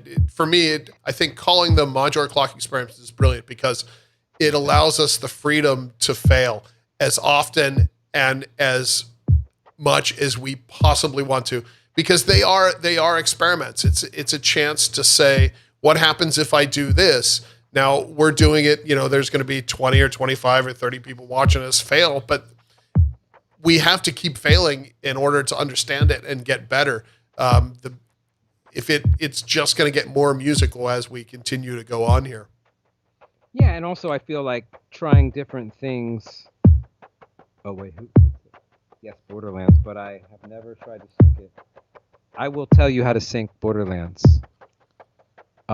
Let me talk about that in a second, actually, because I have to shout out my friend Mike Metley, who told me how to do it. But I think the thing is, like, actually last night I just made a successful recording that I feel pretty happy about, because we're doing a thing for the Warhol. They're doing this video series. It's going to be like an at-home Silver Studio thing with members of Echo Chamber Collective. And I was trying to get a good 7 minutes, and I was just getting stressed out by the combination of trying to get this camera and then the camera on my computer to record two different video sources and run audio to that computer back there, and then later they're going to stitch it together. But before that, I'm going to send that video to my two collaborators, Brittany Trotter and Paul Thompson, the flutist and bass player. And I was bugging out with all of that and the fact that I was trying to get what they wanted, which is a good 7 minutes. And I kept doing stuff, and I'm like, this doesn't sound good, etc. But then I realized I just needed to do what we do and just do an hour. Okay. And there'll be a good 7 minutes in there somewhere. So I sent that tape. I sent that audio to Brittany and Paul, and I just sent a text out saying, hey, look, I know this is all over the place, but just skip through it and let me know if there's like a section that you like, because one of them is going to track first, and then I'm going to mix that in and then send it to the second person, because we can't be together. It's true. But that took the pressure off, because I was like, okay, if I could just get all these things rolling, verify that they work, and then I could just try to get into the zone and not worry about that little 7 minutes or so that I'm trying to create, because there's going to be something that one of them is going to be like, I have an idea for that. And I did the same thing that we do, is I just changed it and went nuts with it over the course of the improv, because I don't want to worry about like trying to set up this moment. I'm not going to be able to orchestrate anything like that. You know what I mean? Yeah. No. Hey, Kenny Piegler's in the chat room. Hello, Kenny. Kenny Piegler. Oh my God, I miss you, Kenny. Kenny is like this incredible, wonderful pianist and synthesist and organ player and musician. I don't know if he's still performing with Roberta Flack, but he was like the touring pianist for Roberta Flack. And he did a video, how many years ago? Well, about 5 years ago now. Kenny performed in the original Lifeform's SV1 demo video, and I Oh my God. am eternally grateful because he knocked it out of the park. And the thing was, I take credit for asking him to do it, and the idea, which was to say, because there's so much blippy bloopy music that's made on the modular case in point here, and I was like, look, there's so much of a pedigree and a history of incredible keyboardists, Herbie Hancock, Joseph Zawinul, Stevie Wonder, like people that use synths in incredible ways. And I was like, we got to get out of that bag and like show people that this synth can be used for so much cool music. And I was like, hey man, can you give me some Return to Forever, Herbie Hancock? I just got a Rhodes. I had just gotten this Rhodes Mark II. And I was like, just give me Rhodes and synth and just vibe out, like make something up. It doesn't matter. And use the synth as a lead instrument and as a bass instrument. Something, I mean, I don't even think I even went that deep with it, but I was like, this is the vibe. And so then he just sat down and played chordal accompaniment and then a lead thing, and then he switched to a bass line, and then he was soloing on the Rhodes all live. It's unbelievable. And I know it's on your channel from whatever video was uploaded 5 years ago, but it's off the hook. It's so good. And I was like, because I just feel like there's so much emphasis on blippy esoteric things, whereas, you know, these people were using Moogs and ARPs and Prophets and all kinds of, you know, really Moogs and ARPs. Yeah. If you think about it, you know, and creating this unbelievable. I'm sure I'm leaving people out. Kenny, can you tell me who else I'm leaving out? Well, one of the secret about this, the secret to that performance and what makes Kenny exceptional beyond is that the SV1 he was using was the first hand-built prototype, and it didn't work very well. Yes, it did. It was only at that point in time, it was only tracking like 3 octaves. And yeah, but he used it more than 3 octaves because he played a bass line with it, and then he played a lead with it. I mean, I swear he was using my your Alesis, you know, controller was some kind of just a plastic. Yeah. Well, that's what I mean. I don't know how he did it because the thing was not working well, but this crazy performance in your studio, and it was amazing. Oh my God, it's gorgeous. And I think Kenny's hitting back in, but I think he did like 3 takes, and it was like 2 cameras. There was like maybe 2 or 3 cameras, and I was recording the audio, and we had I forget who the videographer was, and they just set up in the corner, like right there by my records. Mm-hmm. And it was all we were hearing was the live output. I had it going into a mixer somewhere. No, I was recording both independently. The live output of the SV1 and the live output of the Rhodes, no effects, going straight into like my mixer and then being fed back through a monitor, a loud monitor. Mm-hmm. And it sounded just ridiculous. It's so cool. Yeah, it's a great story, and that was a really fun afternoon to watch. For me, it meant a lot just to watch someone that is so good at what they do utilize my instrument in a way that, you know, I could never even touch. Right. Was a special moment for me. Yeah, I want to shout out the person that introduced me to Kenny is Derek Tynes, who is a brilliant, and he's an old friend of mine.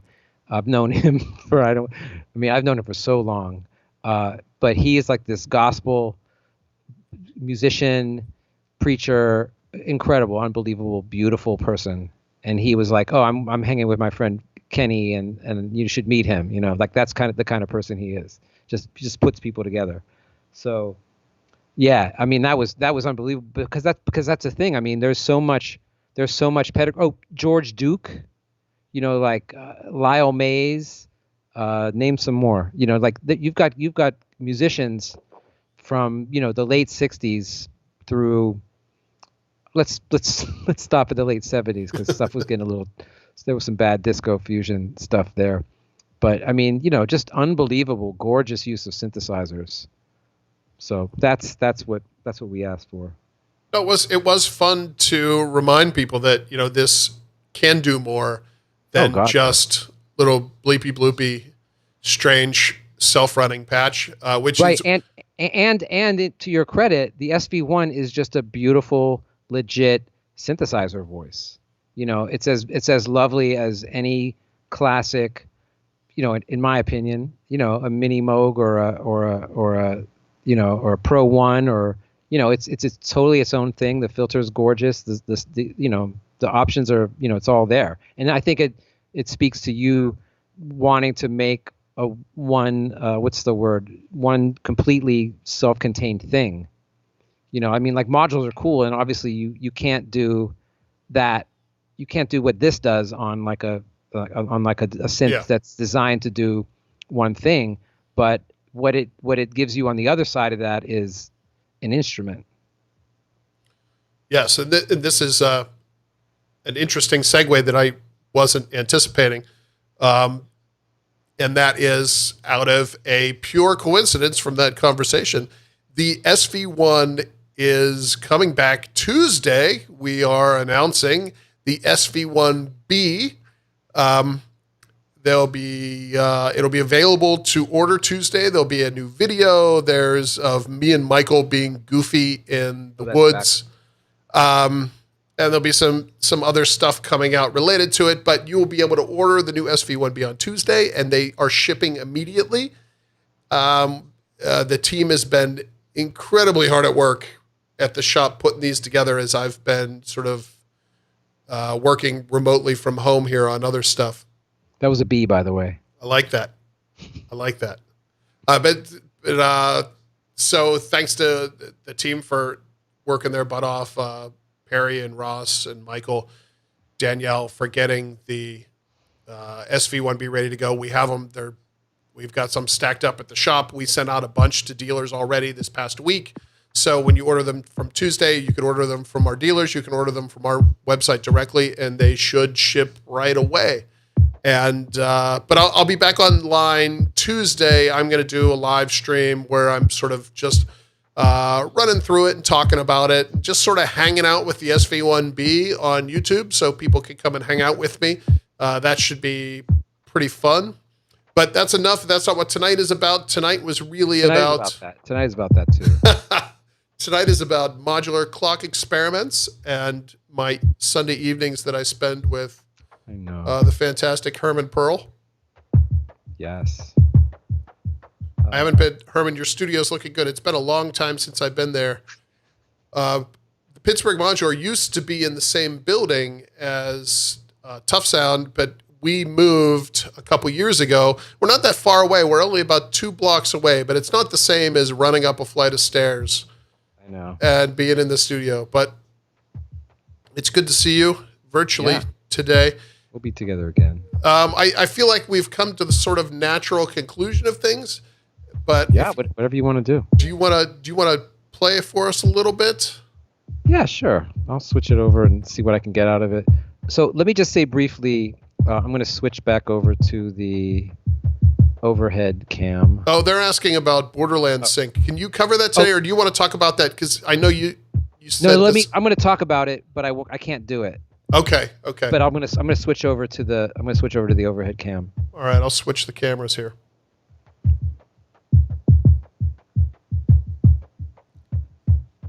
Okay, you see that? Okay, so, wait, did I just go away? Oh, there I am. Okay, cool. So the deal with the Borderland Sync is that this clock, it seems so crazy to explain this. This clock, okay, generator 1 square. Can you see where I'm pointing? I can. Generator 1 square is that weird, reliable 16th note that you see that Richard gets that, except it goes to this inverter in the toolbox. Now, to be clear, it's not weird. It's a 16th, and it's clean. It's just upside down. It's not super clean. It actually weirdly lurches. So it starts out like 5 BPM below where it settles, and in one measure it kind of just drifts up in this weird way. And I can show you next time we do it, because when I look at the clock in what I'm about to explain, when I look at the clock, it shows you what the tempo of the BPM is doing. So it goes to the inverter, and then the inverter goes to this mult, and then one of the ones that goes out of the mult goes into this module. So that's the Erica Synths MIDI, whatever that symbol is, clock. So it's MIDI to clock, clock to MIDI. Okay?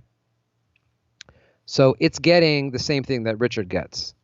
And then it is sending MIDI clock. So you see the position here, it says MIDI out, MIDI in. So this has one MIDI jack. It can either accept MIDI from an external device or it can send MIDI clock to an external device. Okay? Just say yes. Is that good? Yes, that's good. Okay. So I take the MIDI out of this and I put it into my interface that I have, which is a PreSonus USB-C. It's like an 18 something, whatever. It's like 8 in, 6 out. Okay. The blue one. The blue thing. So Richard has one that he lent me, but it didn't work because it needs its own power source and it's bus powered. But this one that I have is not bus powered. Okay. So it's getting MIDI in to the PreSonus interface, and the PreSonus interface is connected to the iPad.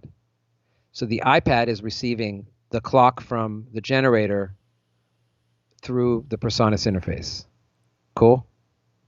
So then what you need is the apps that you're using have to have Link, which is Ableton Link. So it's Ableton synchronization thing. And then in the iPad, you have to, hold on. I actually have an iPad here. The iPad has an app running that I think is $1, and it's called MIDI Link Sync. Okay? So let's, off camera, I'm going to put my passcode in. Okay. So can you see that? I can. So I go to MIDI Link Sync here, because I just had a really great conversation with Bus Crates today, and I explained how this works. So MIDI Link Sync, you have 3 options: MIDI to link, link to MIDI, or tap to link. So you want MIDI to link. So you hit that, and then you say select MIDI source. Now I don't have this connected to the interface because the interface is connected to the computer, so I can do the Skype thing. But if I had it connected, it would give me that as an option. I press that as the source, and then I hit enable sync, and then this little widget sends MIDI clock to everything that's Ableton Link enabled. Is that okay? It makes sense to me. So anything that I can make follow the sync from Ableton Link will play in time. And I'm just using Borderlands in the metronomic mode. So let me see who's in there. Does anybody understand that? They're all saying it makes sense. Oh my God. So I'm using Borderlands in the metronomic mode. So Borderlands does 2 modes, and I just watched Jacob Hock's video where he interviewed the guy that created Borderlands. Borderlands has been around since 2012, and it's had 2 updates in the entire time since it was created. The second update was like how many months ago? Like 4 months ago or 6 months ago or something like that. And when he did that update, he added metronomic time to it, because you can have it just goes in loops and does like this thing. But what he did that's the most beautiful thing is that he made it so you can switch it to the metronome mode, and then you can select whatever subdivision or multiplication of the incoming clock that you want for each of those playheads. And then I should switch over again. It will pulse in time with however you set it. So let me ask does that make sense? It does. Oh, that makes sense. That's great. Cool. Made sense to me. Okay, cool. So that's the amazing thing about it. And that's and the way I use it is I have little rhythmic pulse things and I have little cloud things. And I try to have like a couple playheads happening every time. And then MIDI Link Sync also has a slider that pushes your timing a little later or a little ahead. And that sometimes, depending on whatever crazy thing this is doing, I might have to scooch it. So that's what I do. So, okay, should I switch back over and do a thing, or should I just see if there's any questions? That's the crazy, wait. So they want to know what's the physical connection between the iPad and the interface. Okay, so this is the thing. That's the camera kit, isn't it? This is the thing that I struggle to even buy from Apple because of the whole pandemic thing. Was the craziest thing. So Richard lives 1 block away from the Apple store. I live 6 blocks away from the Apple store. And last Sunday, I was trying to buy this thing. And I showed up to the Apple store they opened at 12. I showed up at like 11:45. There was a line with about 20 people in line. And I asked the people standing at the thing, I was like, how much do you think it's going to be like? And they were like an hour. And I was like, I just want to buy this. And they said, no, you have to get in line. So then I ordered it, and they were going to same day deliver it, and it didn't come in time. And it didn't come that day, which was ridiculous because I was just like, let me just go buy it. And they wouldn't let me do that. So I ordered it, and then it didn't come until Tuesday or Wednesday that week. And then I didn't want to rush it. So anyway, that's what happened. So how it works is it's the camera kit. So this is a what do they call it? Thunderbolt, lightning bolt. This is lightning bolt to USB-C, USB 3. And then it has this power. So the trick is this has to plug in. This is your power. This has to plug into this. And then this plugs into the iPad. And then that plugs into the interface. And the trick is that this powers the iPad. Because if you don't have power to the iPad, it'll crap out in all different kinds of amazing ways. And shout out to OG, old school MIDI veteran, Michael Metley. Because, and maybe there's a few people, I don't know if he's on tonight, he's probably not. But Michael Metley is the one that told me the truth about the conspiracy behind this thing. If you don't have this thing, you're kind of screwed.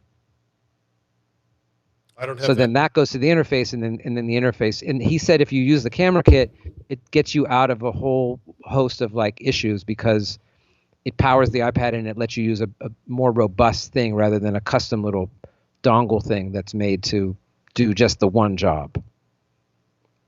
So let me see if anybody has questions about it. I don't have that thing, so I can't. Alpha Stare says the dongle, which is what it is. So do you want me to just go out? Let me just switch back over and I'll just mess around a little bit and then we'll wrap it up. Is that okay? Yeah, I think Cool. If anyone has any questions they can ask and I can pass them along, but I think that's... Yeah, I'm listening, so... That's it. Now, what we didn't talk about tonight is what I do on my end. Please. Yes. But do that. There's no reason. There's no reason. Just a little bit. Well, really, what I do is usually based on whatever I've been working on over the course of the week. So if I've been trying to make soundscapes for videos, or if I've been working on something or been testing something in my system and I haven't unpatched it, that's sort of my starting point. But like I said earlier, I then go and kind of feed off of what Herman does. But now we've done this 10 times now. I have sort of developed a list of go-to sounds that I can quickly patch. I've got my kick drum, which is low pass gate based, similar to how Herman does his. I use the percussion sequencer on my side to create beats and patterns. And if I want to randomize those, I can just use the randomization within the percussion sequencer to get me those sort of random patterns and whatnot. I'll also use, I have 2 primary oscillators in my system that I can use to create. I use those a lot for sort of hi-hatty, clangy percussion sounds. I've been really fascinated recently by this idea of kind of junky percussion, sort of the idea that if you would give a baby 2 wooden spoons and set them free in the kitchen, I've been trying just this, the crazier and the clankier I can get the hi-hat-esque sounds to sound. So I've been using the primary oscillators together for that and trying to sync them in ways and work them in different ways to get them to do that without using to create almost like a ring mod effect without using ring mod. And I've had some general success, I would say, with that kind of stuff. And then, of course, I always have the voltage lab in the system, which sometimes I break apart, but a lot of times I will patch it, and that'll be the bass sound, or that'll be the lead sound, or that's the sound. If I want ducks, the the voltage lab is great for that. Or the cascading. But what are you running? You're running different things through the cascading network delay. Yeah, the cascading delay is kind of that's the whatever needs a delay first typically goes through that, because I have the cascading delay network in my system, and I also have an analog delay unit, and then I have the analog delay unit that's built into the voltage lab.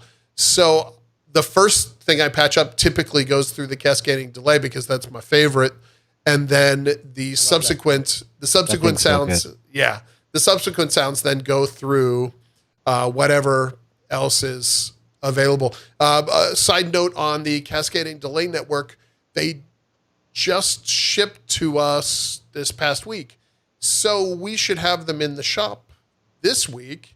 That doesn't mean they're going to start shipping out or you're going to do anything, because we kind of have to. There's only a couple of us working.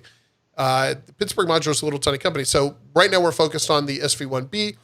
As soon as we sort of get over the hump with the SV1B and we have time, I have to make a video then for the cascading delay network, and Perry and Michael and Ross, Danielle have to work on building them and getting them ready to ship.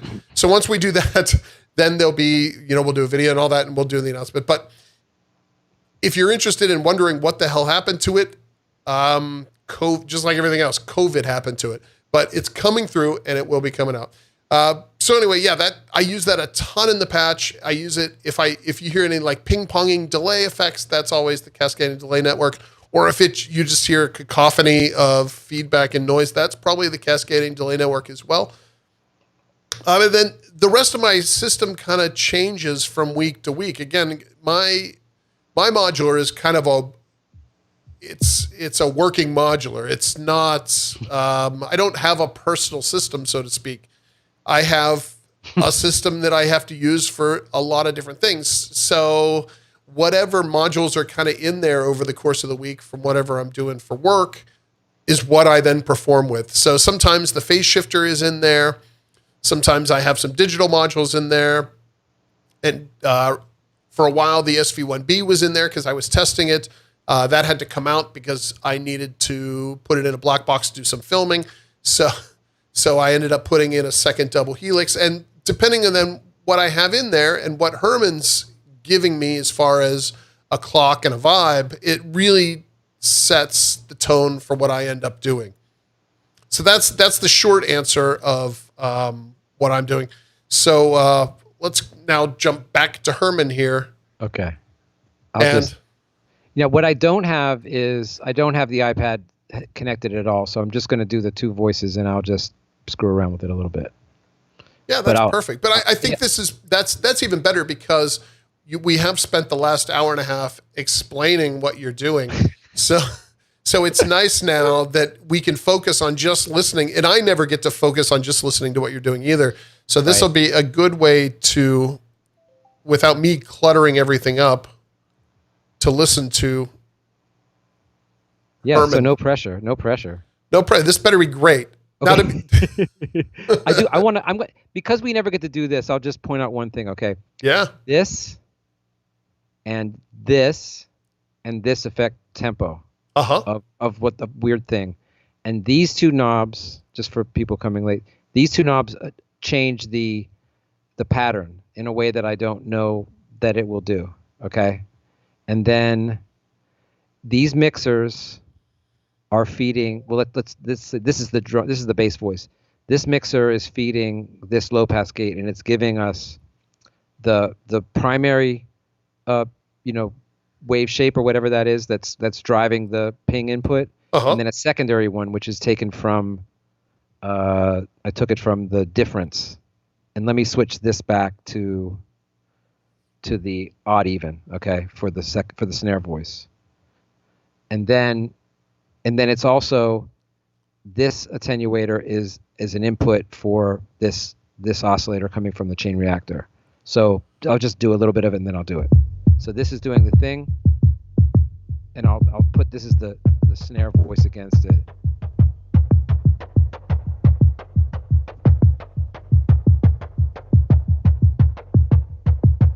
So this is doing what, 4 and 4?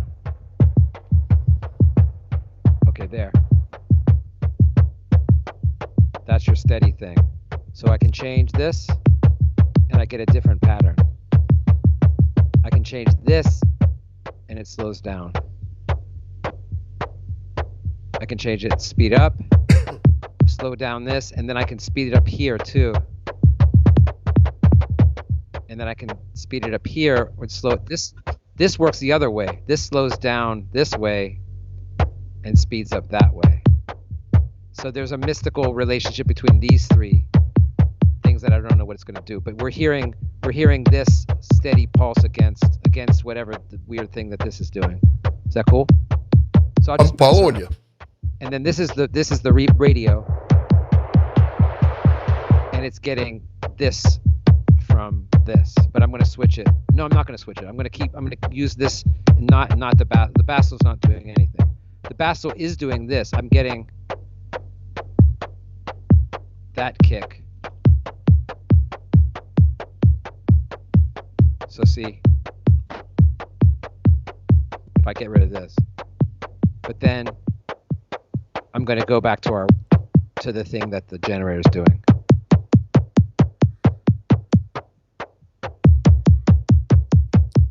So we'll just hear this against that, and then I'll switch it later. So I'm just going to go.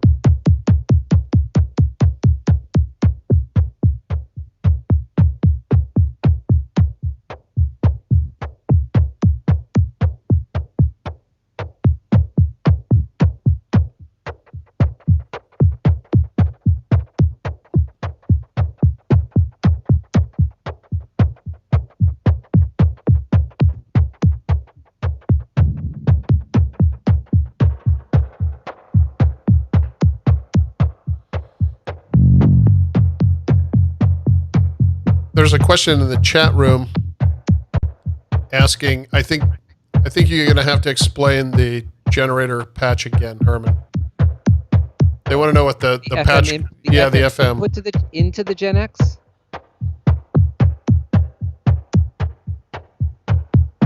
Nothing. The Gen X is doing its own thing. The Gen X has no, the only thing I do is I'm going generator 1 out into the FMCV in, and I have it switched to generator 1 in. I don't know why it works, but that's the only way. If I switch this, it'll go into audio rate. Woo. Okay. So I don't know why this works. We have to figure out why it works. So this is our. So I'm just gonna go ahead and let me see if that. No, the knit rider is chasing the clock also of the generator X. I think what can be a little confusing coming in maybe late on this is that the overall view of this is that there's two sounds going on. You have a kick sound and you have the noise sound. And each one of those sounds has two sort of gate sources that are clocking it. You have, for the kick sound, for example, you have a steady clock coming from the knit rider that you can touch in and program the little beats. Which is that. You can see the steps. Yes. Now, what you can also do then is with a knob, and you mix the knit rider then with the pattern coming from the generator. Right, and that's this. So this is our steady thing, and this is what the generator's doing. And if I take away the knit rider, then I get this more uneven thing. So that might have been where some of the confusion's coming from. So each of the two sounds each has two sources for the gate for the pattern. Yes. And well, and then they're blended together. It has three sources for the gate. Okay. Yes. Because there's two variations. Then I have this second one, so I could do just the knit rider straight thing, and then I could do the subdivision thing coming out of the odd even. So then I'm getting these little accented ghost notes. So I'm getting the steady kick there, and then this is giving me that. So I'm not even using the main output of the generator. But see how that gives me, and then if I play that against my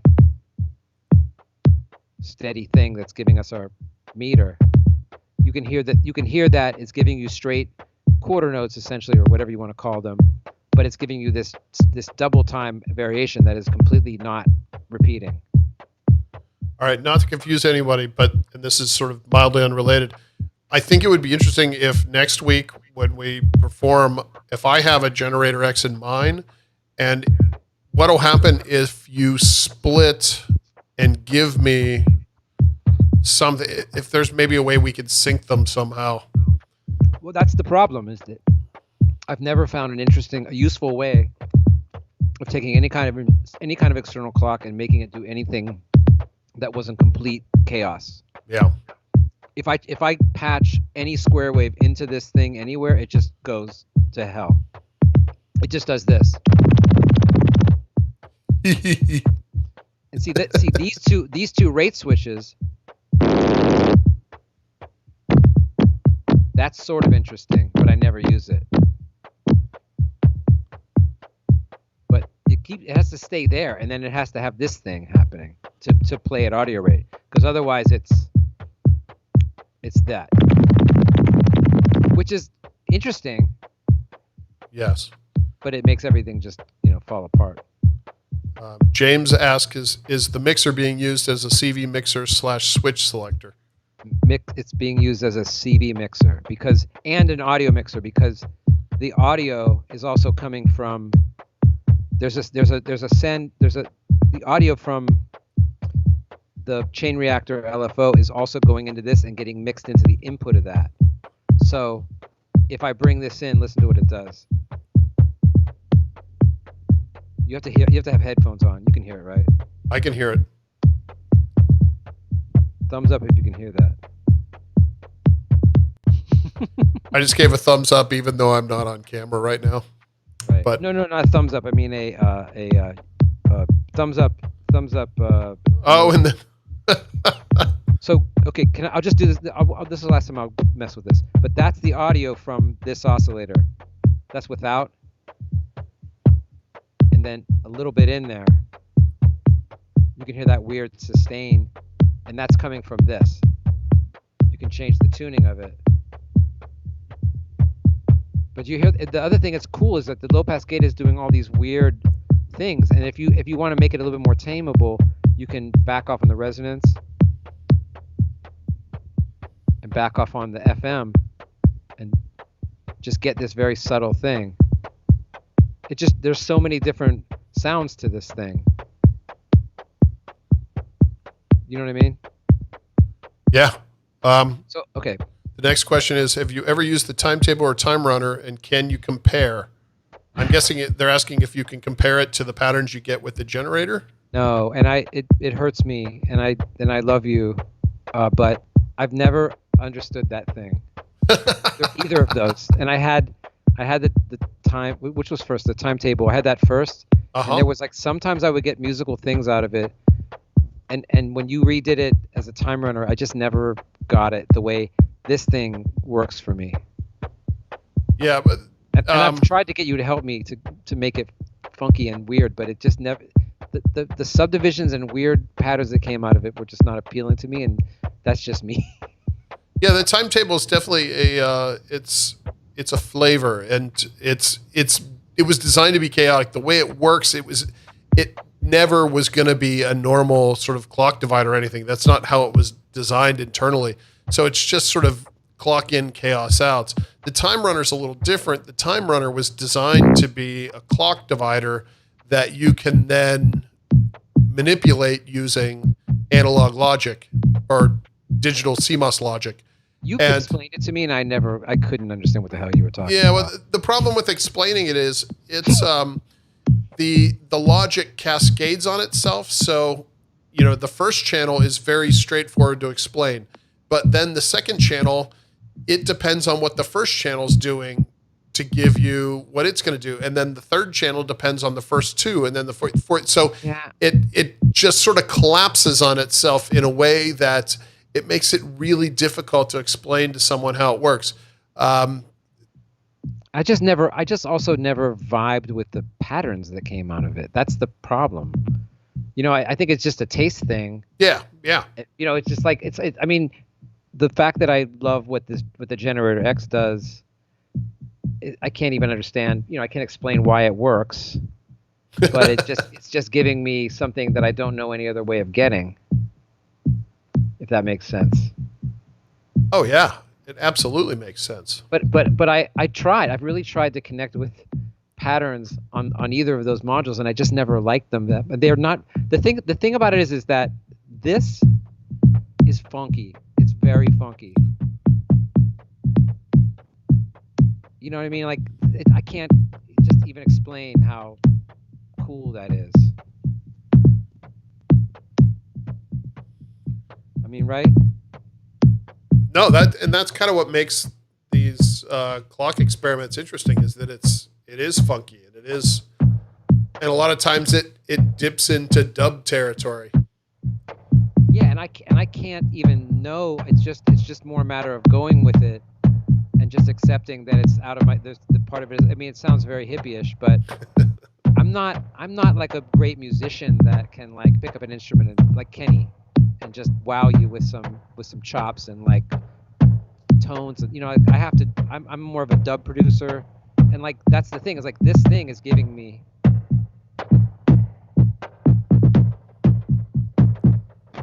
Just with two voices, it's giving me dub.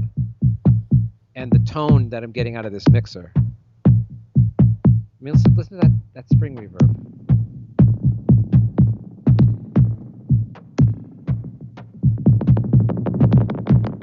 It's not that many elements, really, which is what I love about it.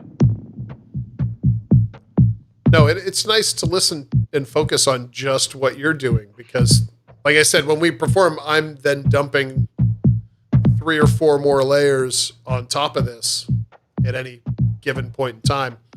And it's nice to strip it down and just hear the basic elements and how interesting and how subtle they really are on their own. Yeah, and that's the other thing. Like I'm obsessing over now trying to find a guitar pedal that will give me a spring reverb as great sounding as this. Like that thing is just a breathing, living, alive. It's different every time. You know, you could apply FM to that, and it's just gonna give you just the craziest tones. It'll never be the same. And the fact that the noise source is a radio. Yeah. And all you're talking about is an audio input from the radio to an amplifier, a filter, and a low pass gate or a VCA. You know what I mean? That's the thing I love about it so much, is that it's so rich, and it's like you get all the richness for free because your noise sources and the chaotic things they're putting into it. It sounds different every time. And I have to say, very rarely do I hear what you're doing and I'll be like, you know, that's not musical at all. It's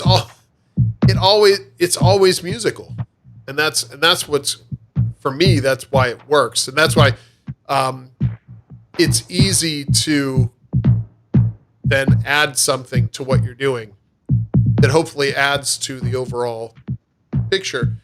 But it's easy to jam with this thing because it does have so much vibe. Yeah, and I keep asking people, like I asked Bus Crates and Afro Rack in Uganda and Afro Rack in Chicago. I was like, could you deal, and also Gladstone Deluxe. He's another guy that I really like. But I've been asking everybody, look at this video of what I'm doing with Richard. Like, could you deal with this concept? If I sent you clock, I can send you analog clock, or I can send you MIDI. That's a little bit unstable, but it's very reliable. Like, would you want to deal with this thing? And people have been interested, but I'm just like, you're the only person that's ever submitted to this concept, because if you send me clock, I can't do what I'm doing with this thing. Yeah.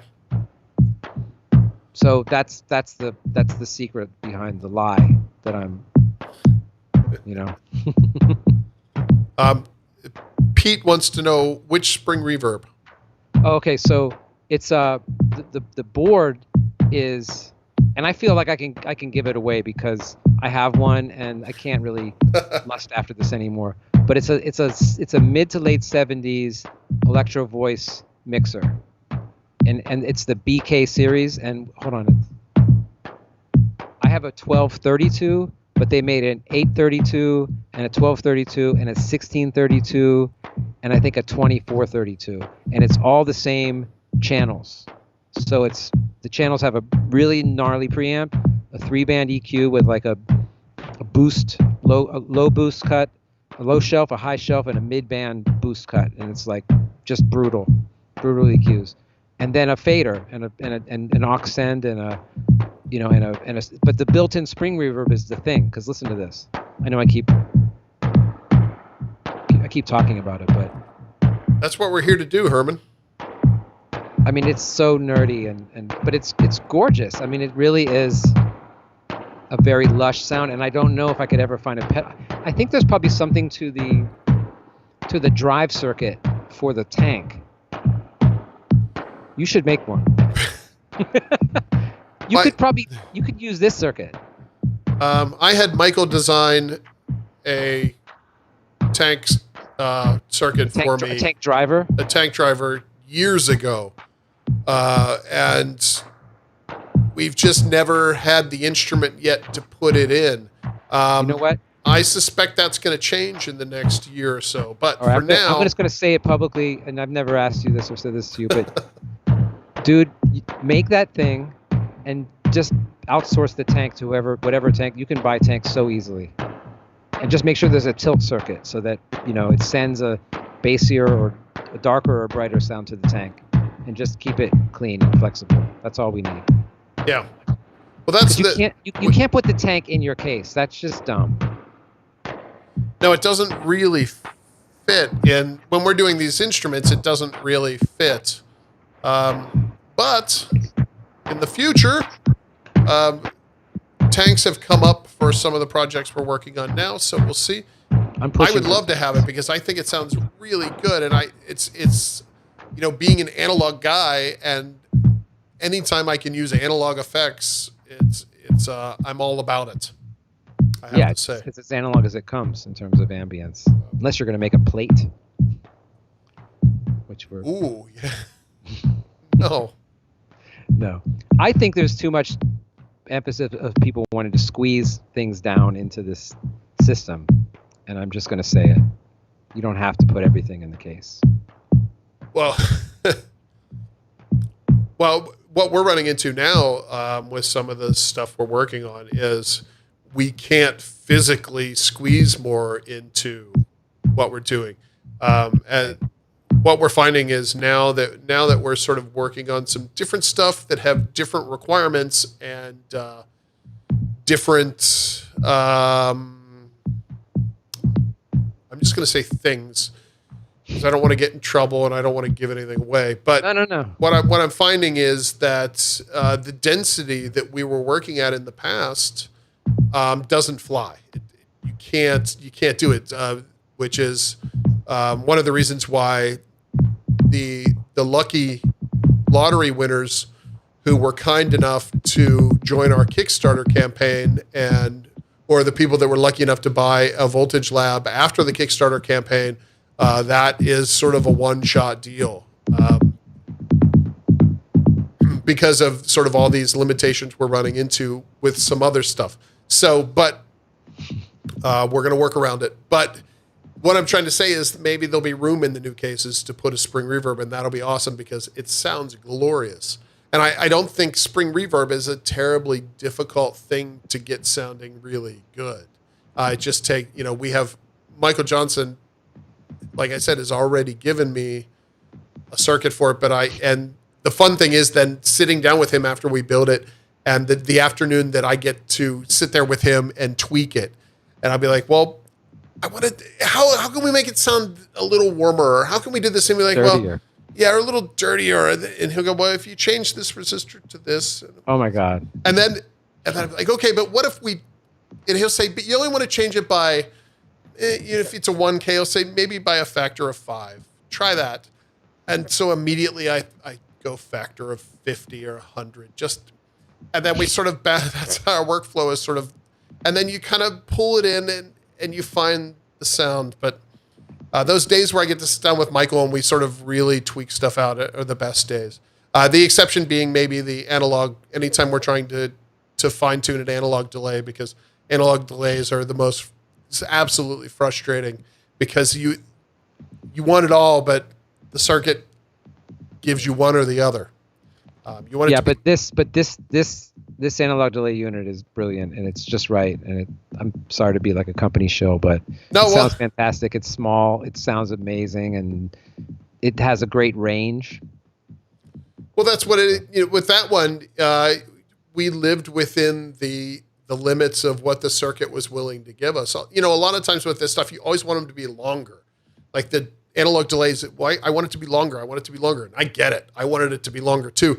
But you run into clock noise, or you have to make it so dark that it's just not musical at that point. Right.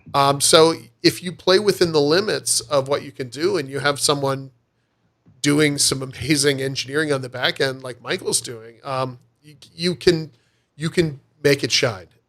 And that, yeah. and I think like case in point, like here's that little snare thing with no effects. So if I tighten up make sure there's no reverb on it. Okay, so that's it. Oh, it's this. Okay. So the analog delay is here. I mean, look at how much that gives you. What more do you need? And you can. There's beats. There's so much within that you can get. Why do you need 2 seconds? Well, that's what the cascading delay network's for. Yeah, but this is, or even better. Yes, that's what these are for. Exactly. If you want 2 seconds of delay, these are the boxes. These are, I can't say how much I love these things. They're and to be honest, I don't ever use it in 2 seconds mode, like because it's not rhythmic generally. It's hard to get it rhythmic. I end up in the middle setting for rhythmic delays, and then the highest setting for flanges. Because yours doesn't do modulation. I paid extra. I obsessed over this thing to get. But I'm saying, I'm not trying to, hype shit up too much. But I mean, listen to that. That does what you need. It does. It does what I need. You got this. This gives you some reverb kind of effects. And it's the same thing. It's an ever-changing kind of tone. It's very weird. It's dark. It's true, man.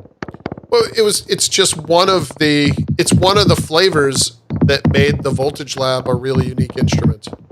Definitely. All right, I'll just rock out for a bit, and you just tell me when to stop, okay? All right. I'm going to go full screen on. Ladies and gentlemen, Mr. Herman Pearl.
Done. Herman, that was brilliant. Thank you so much. I enjoyed that. It was so nice to sit and watch you do it and listen to it and not have to worry about what I'm doing at the same time. I could just sit and enjoy it. Oh, it was a pleasure. Thank you so much. Yeah, I mean, it's just like I don't know what it's going to do. I just try to get in the zone, and I think I will say actually scaling it down to just to two things makes me go deeper into the tone and pattern of each thing. I'm finding, because I used to do 2 drum voices and then the snare voice and then a second voice from the iPad, and switching it down to 2 and then letting the iPad do all the granular stuff that I'm still developing. I honestly feel better about this now. Oh my God, that went crazy at the end though too, didn't it? It did go a little crazy at the end there. Yeah. I love it. That's good stuff. Before I go, I have to do this. Hello? Wait. Check. Oh, my reverb's gone. Oh no. Oh, no. It's here. Let me just do this a little bit. Check. You're not going to do your David Bowie impression? Did you watch that video? I did. It was fantastic. There's a video. What did you look up? Brian Eno, Tony Visconti, David Bowie cartoon. Yes. And it's it's all about. So at one point, Bowie goes into the booth and he says, I'll just throw a few word decorations on this instrumental. And he goes, I'm in a scary cave with bats. And he puts on a reverb that sounds like this. Look it up. It's the best.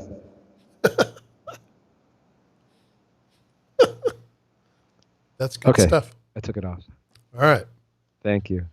Well, Herman, I think we've this was fun. And I'm sure we'll do this again the next time it's challenging weather outside. I think this is a fantastic alternative because this is just as much fun in a completely different way as jamming with you. Well, I don't have to haul out the whole thing, and you don't have to haul out the whole thing, and that's. I mean, if this is good, I'd like to do it too. Yeah. Oh well, the setup for our maybe at some point I'll do a video just talking about the setup for these things. It's a pain. It's a giant pain in the ass because it's essentially moving my entire little studio out to my backyard, setting it up and performing and then tearing it all down and putting it all away. At this point though, I have it streamlined to the point where yeah, but it's still I think the first or second session we did in your garage when it was freezing cold, you brought so much. You brought like 6 times more stuff than you bring now. It was brutal. So much stuff. And it was so cold. Yeah. Was that 2 or 3? That was the second one, I think. Oh. And we're like in coats and hats, and it was like we were just sitting on a cold cement slab, and it was raining outside, and it was freezing in there.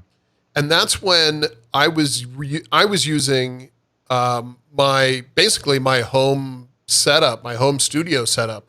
So I would have to tear down my studio, take it outside. In that case, take it into my garage, which is not attached to my house. It sort of out. It's just a basic.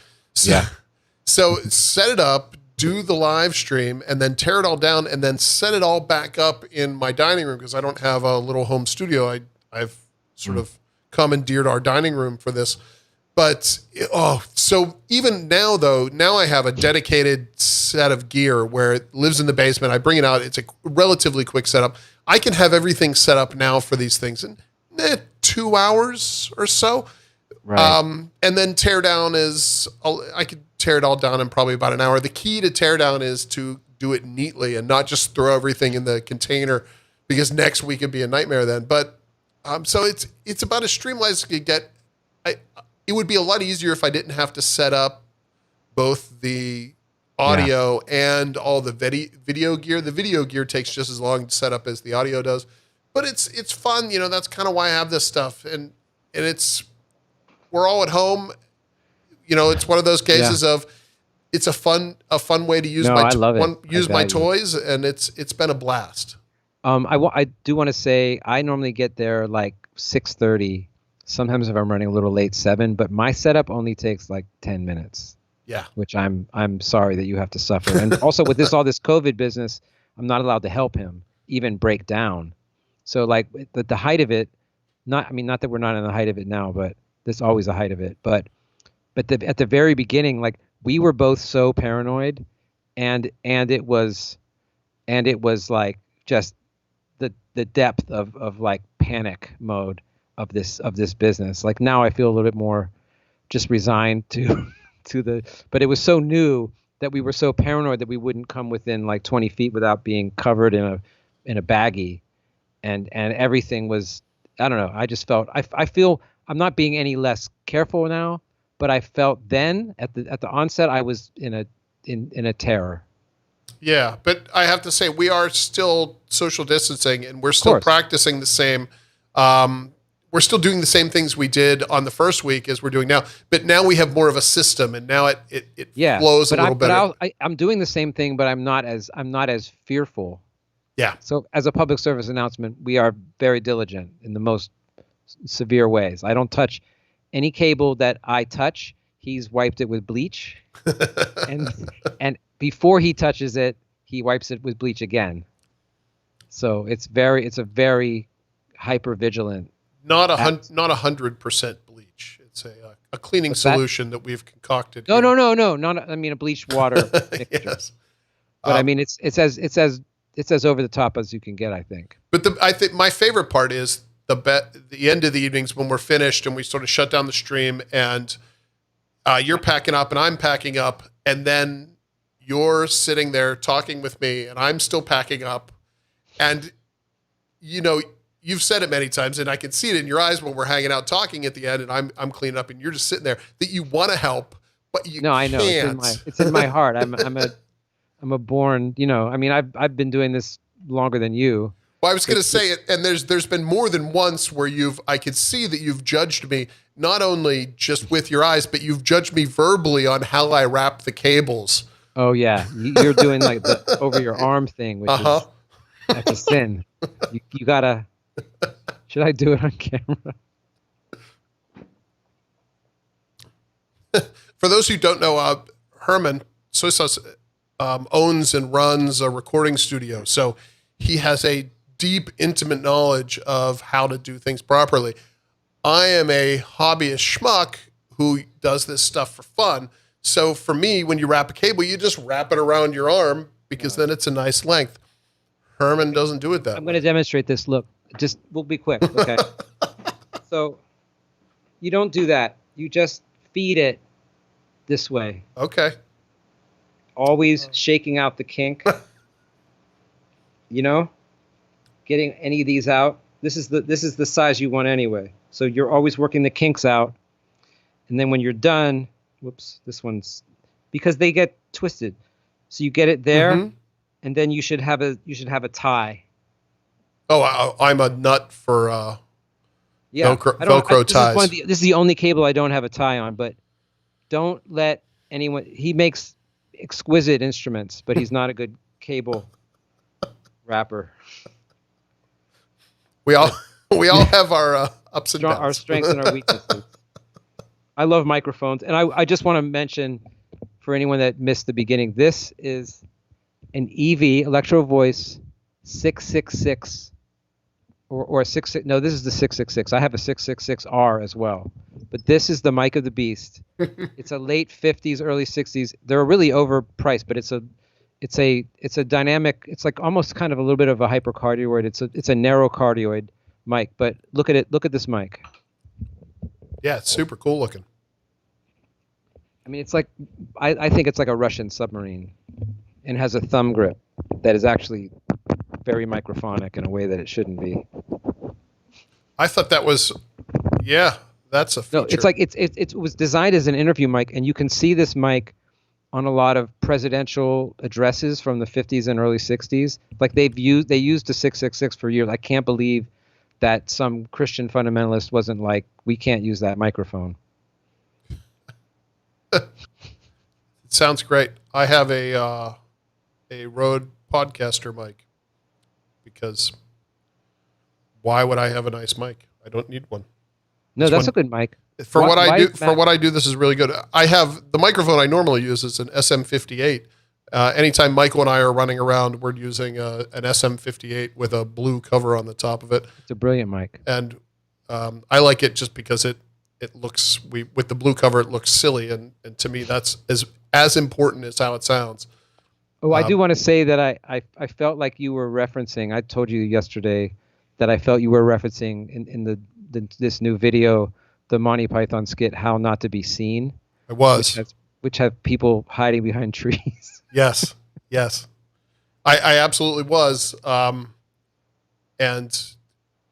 you had me thinking about that. So one of the new songs that I wrote for the SV1B, so I've done a bunch of the little 1 minute videos. And one of the new songs I wrote then, I called it "We Cannot Be Seen," just for that reason, nice. Because it's been on my brain. So yeah. I think at this point we're just hanging out, which is awesome. But yeah. I have a few things I have to do this evening, and I do have to go to the bathroom. So oh my God, yeah. I do want to wrap it up, but I want to say thank you to everybody for hanging out with us. This is sort of an odd thing for Herman and I to do. Normally we would be performing tonight, but because of the weather earlier today, that wasn't really, I didn't feel like it was safe. But this has been super fun. And I think we're going to continue to do this on the off weather days so that we can keep it going, because it's important. I think as fun as it is to do these, I think it's important for our mental health that we have sort of an outlet for this kind of stuff. So can I say one more thing? I'm sorry. There's been a lot of talk. I'll be quick. There's been a lot of talk, and we should look into it, but I don't really want to deal with it. But this idea of sharing clock online, I don't know how it will work with latency, but maybe we'll think about that for a time. Okay. I guess if you could make it late, if you know no. we'll talk about it another time. Okay, yeah. But anyway, thank you everybody for hanging out. This has been a lot of fun, because this is legitimately the first time that I've been able to look at his system and understand what he's doing because of the social distancing. I've never got anywhere near his setup when it's in my backyard. I set up the lights on either side of him, but I don't want to sort of hover over a system because I know what the COVID clouds coming out of my mouth, and so we have been social distancing. So I didn't know any of this stuff. It's been super interesting for me to learn a little bit about it and understand what's going on. So thank you, Herman, for hanging out with me tonight. We we made it just about 3 hours as we normally do. So oh my God. I thought we were going to be doing this for I thought an hour and a half. No, here we are. I feel guilty, but hopefully it translates. But I'm glad, and we've had people hanging out with us, which is awesome, which is why we're doing this. So again, thanks everybody. We'll see you again Sunday. Tell your friends, this is archived forever. Yes, archived forever. So what we got coming up Tuesday, we're releasing the SV1B. It'll be available for sale. It'll be shipping right away. I have a video that I played at the beginning of this live stream. I debuted it here, but I'm probably going to cut that out because I didn't realize till halfway through that I was dancing in the lower corner of it. I didn't see that because I was trying to get my setup to work. Yeah, I was bouncing like around. Noob. Yeah, I was setting a bunch of stuff out. I didn't realize I had a little window in the corner, and that's fine. And I have a bunch of 1 minute videos that I've been working on as well. For the SV1B, I wanted to do songs and not just sort of weird soundscapes like I did for the Voltage Lab. I thought the Voltage Lab really played into that West Coast synthesis vibe. But with the SV1B, I really wanted to accentuate that it's more East Coast and very musical. So I did some 1 minute songs, which is, I actually sat down and recorded 1 minute of music with multiple tracks. I've been trying really hard to learn live, and over the last couple of days, I've called Herman a couple of times saying, "Herman, how do I do this thing with live?" And he of course shows me instantly. But it's been fun. So I have those coming out. I'm gonna one will come out tomorrow, and then the main video on Tuesday, and then we'll have some 1 minute videos for the rest of the week. So that's what's going there. Tuesday, I'm gonna do a live stream where I will have an SV1 on my desk here, and I'm just going to be hanging out with it and talking to people in the chat room, explaining what each section is and talking about maybe the history of the instrument and all that. So that'll be a lot of fun as well. So tune in for that if you're interested, or just want somewhere to hang out on Tuesday nights. And other than that, that's all I got. Herman, do you have anything you want to plug or anything you want to promote? Now that you you never have a microphone for these things. I know. Okay, yeah, I do. So our arts organization that I have with my wife is called Pearl Arts and Stacy Pearl Dance Project. We're doing a 7-way collaborative fundraiser with, make sure I don't forget anybody, the Kelly Strayhorn Theater, us, Dreams of Hope, One Hood, Braddock Public Library, Boom Concepts, and Legacy Arts.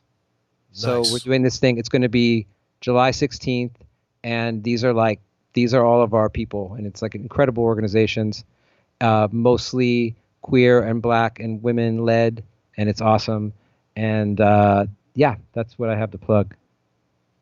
Cool. And we're we're just trying our best to bombard with the socials and stuff. But if you go to the Kelly Strayhorn website, I think it's kellystrayhorn.com.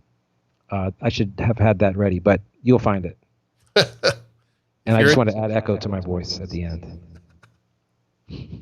All right. Well, thank you everybody for tuning in, and we will be back on Sunday. I will be back on Tuesday. I'll talk to you guys later. Thanks, guys.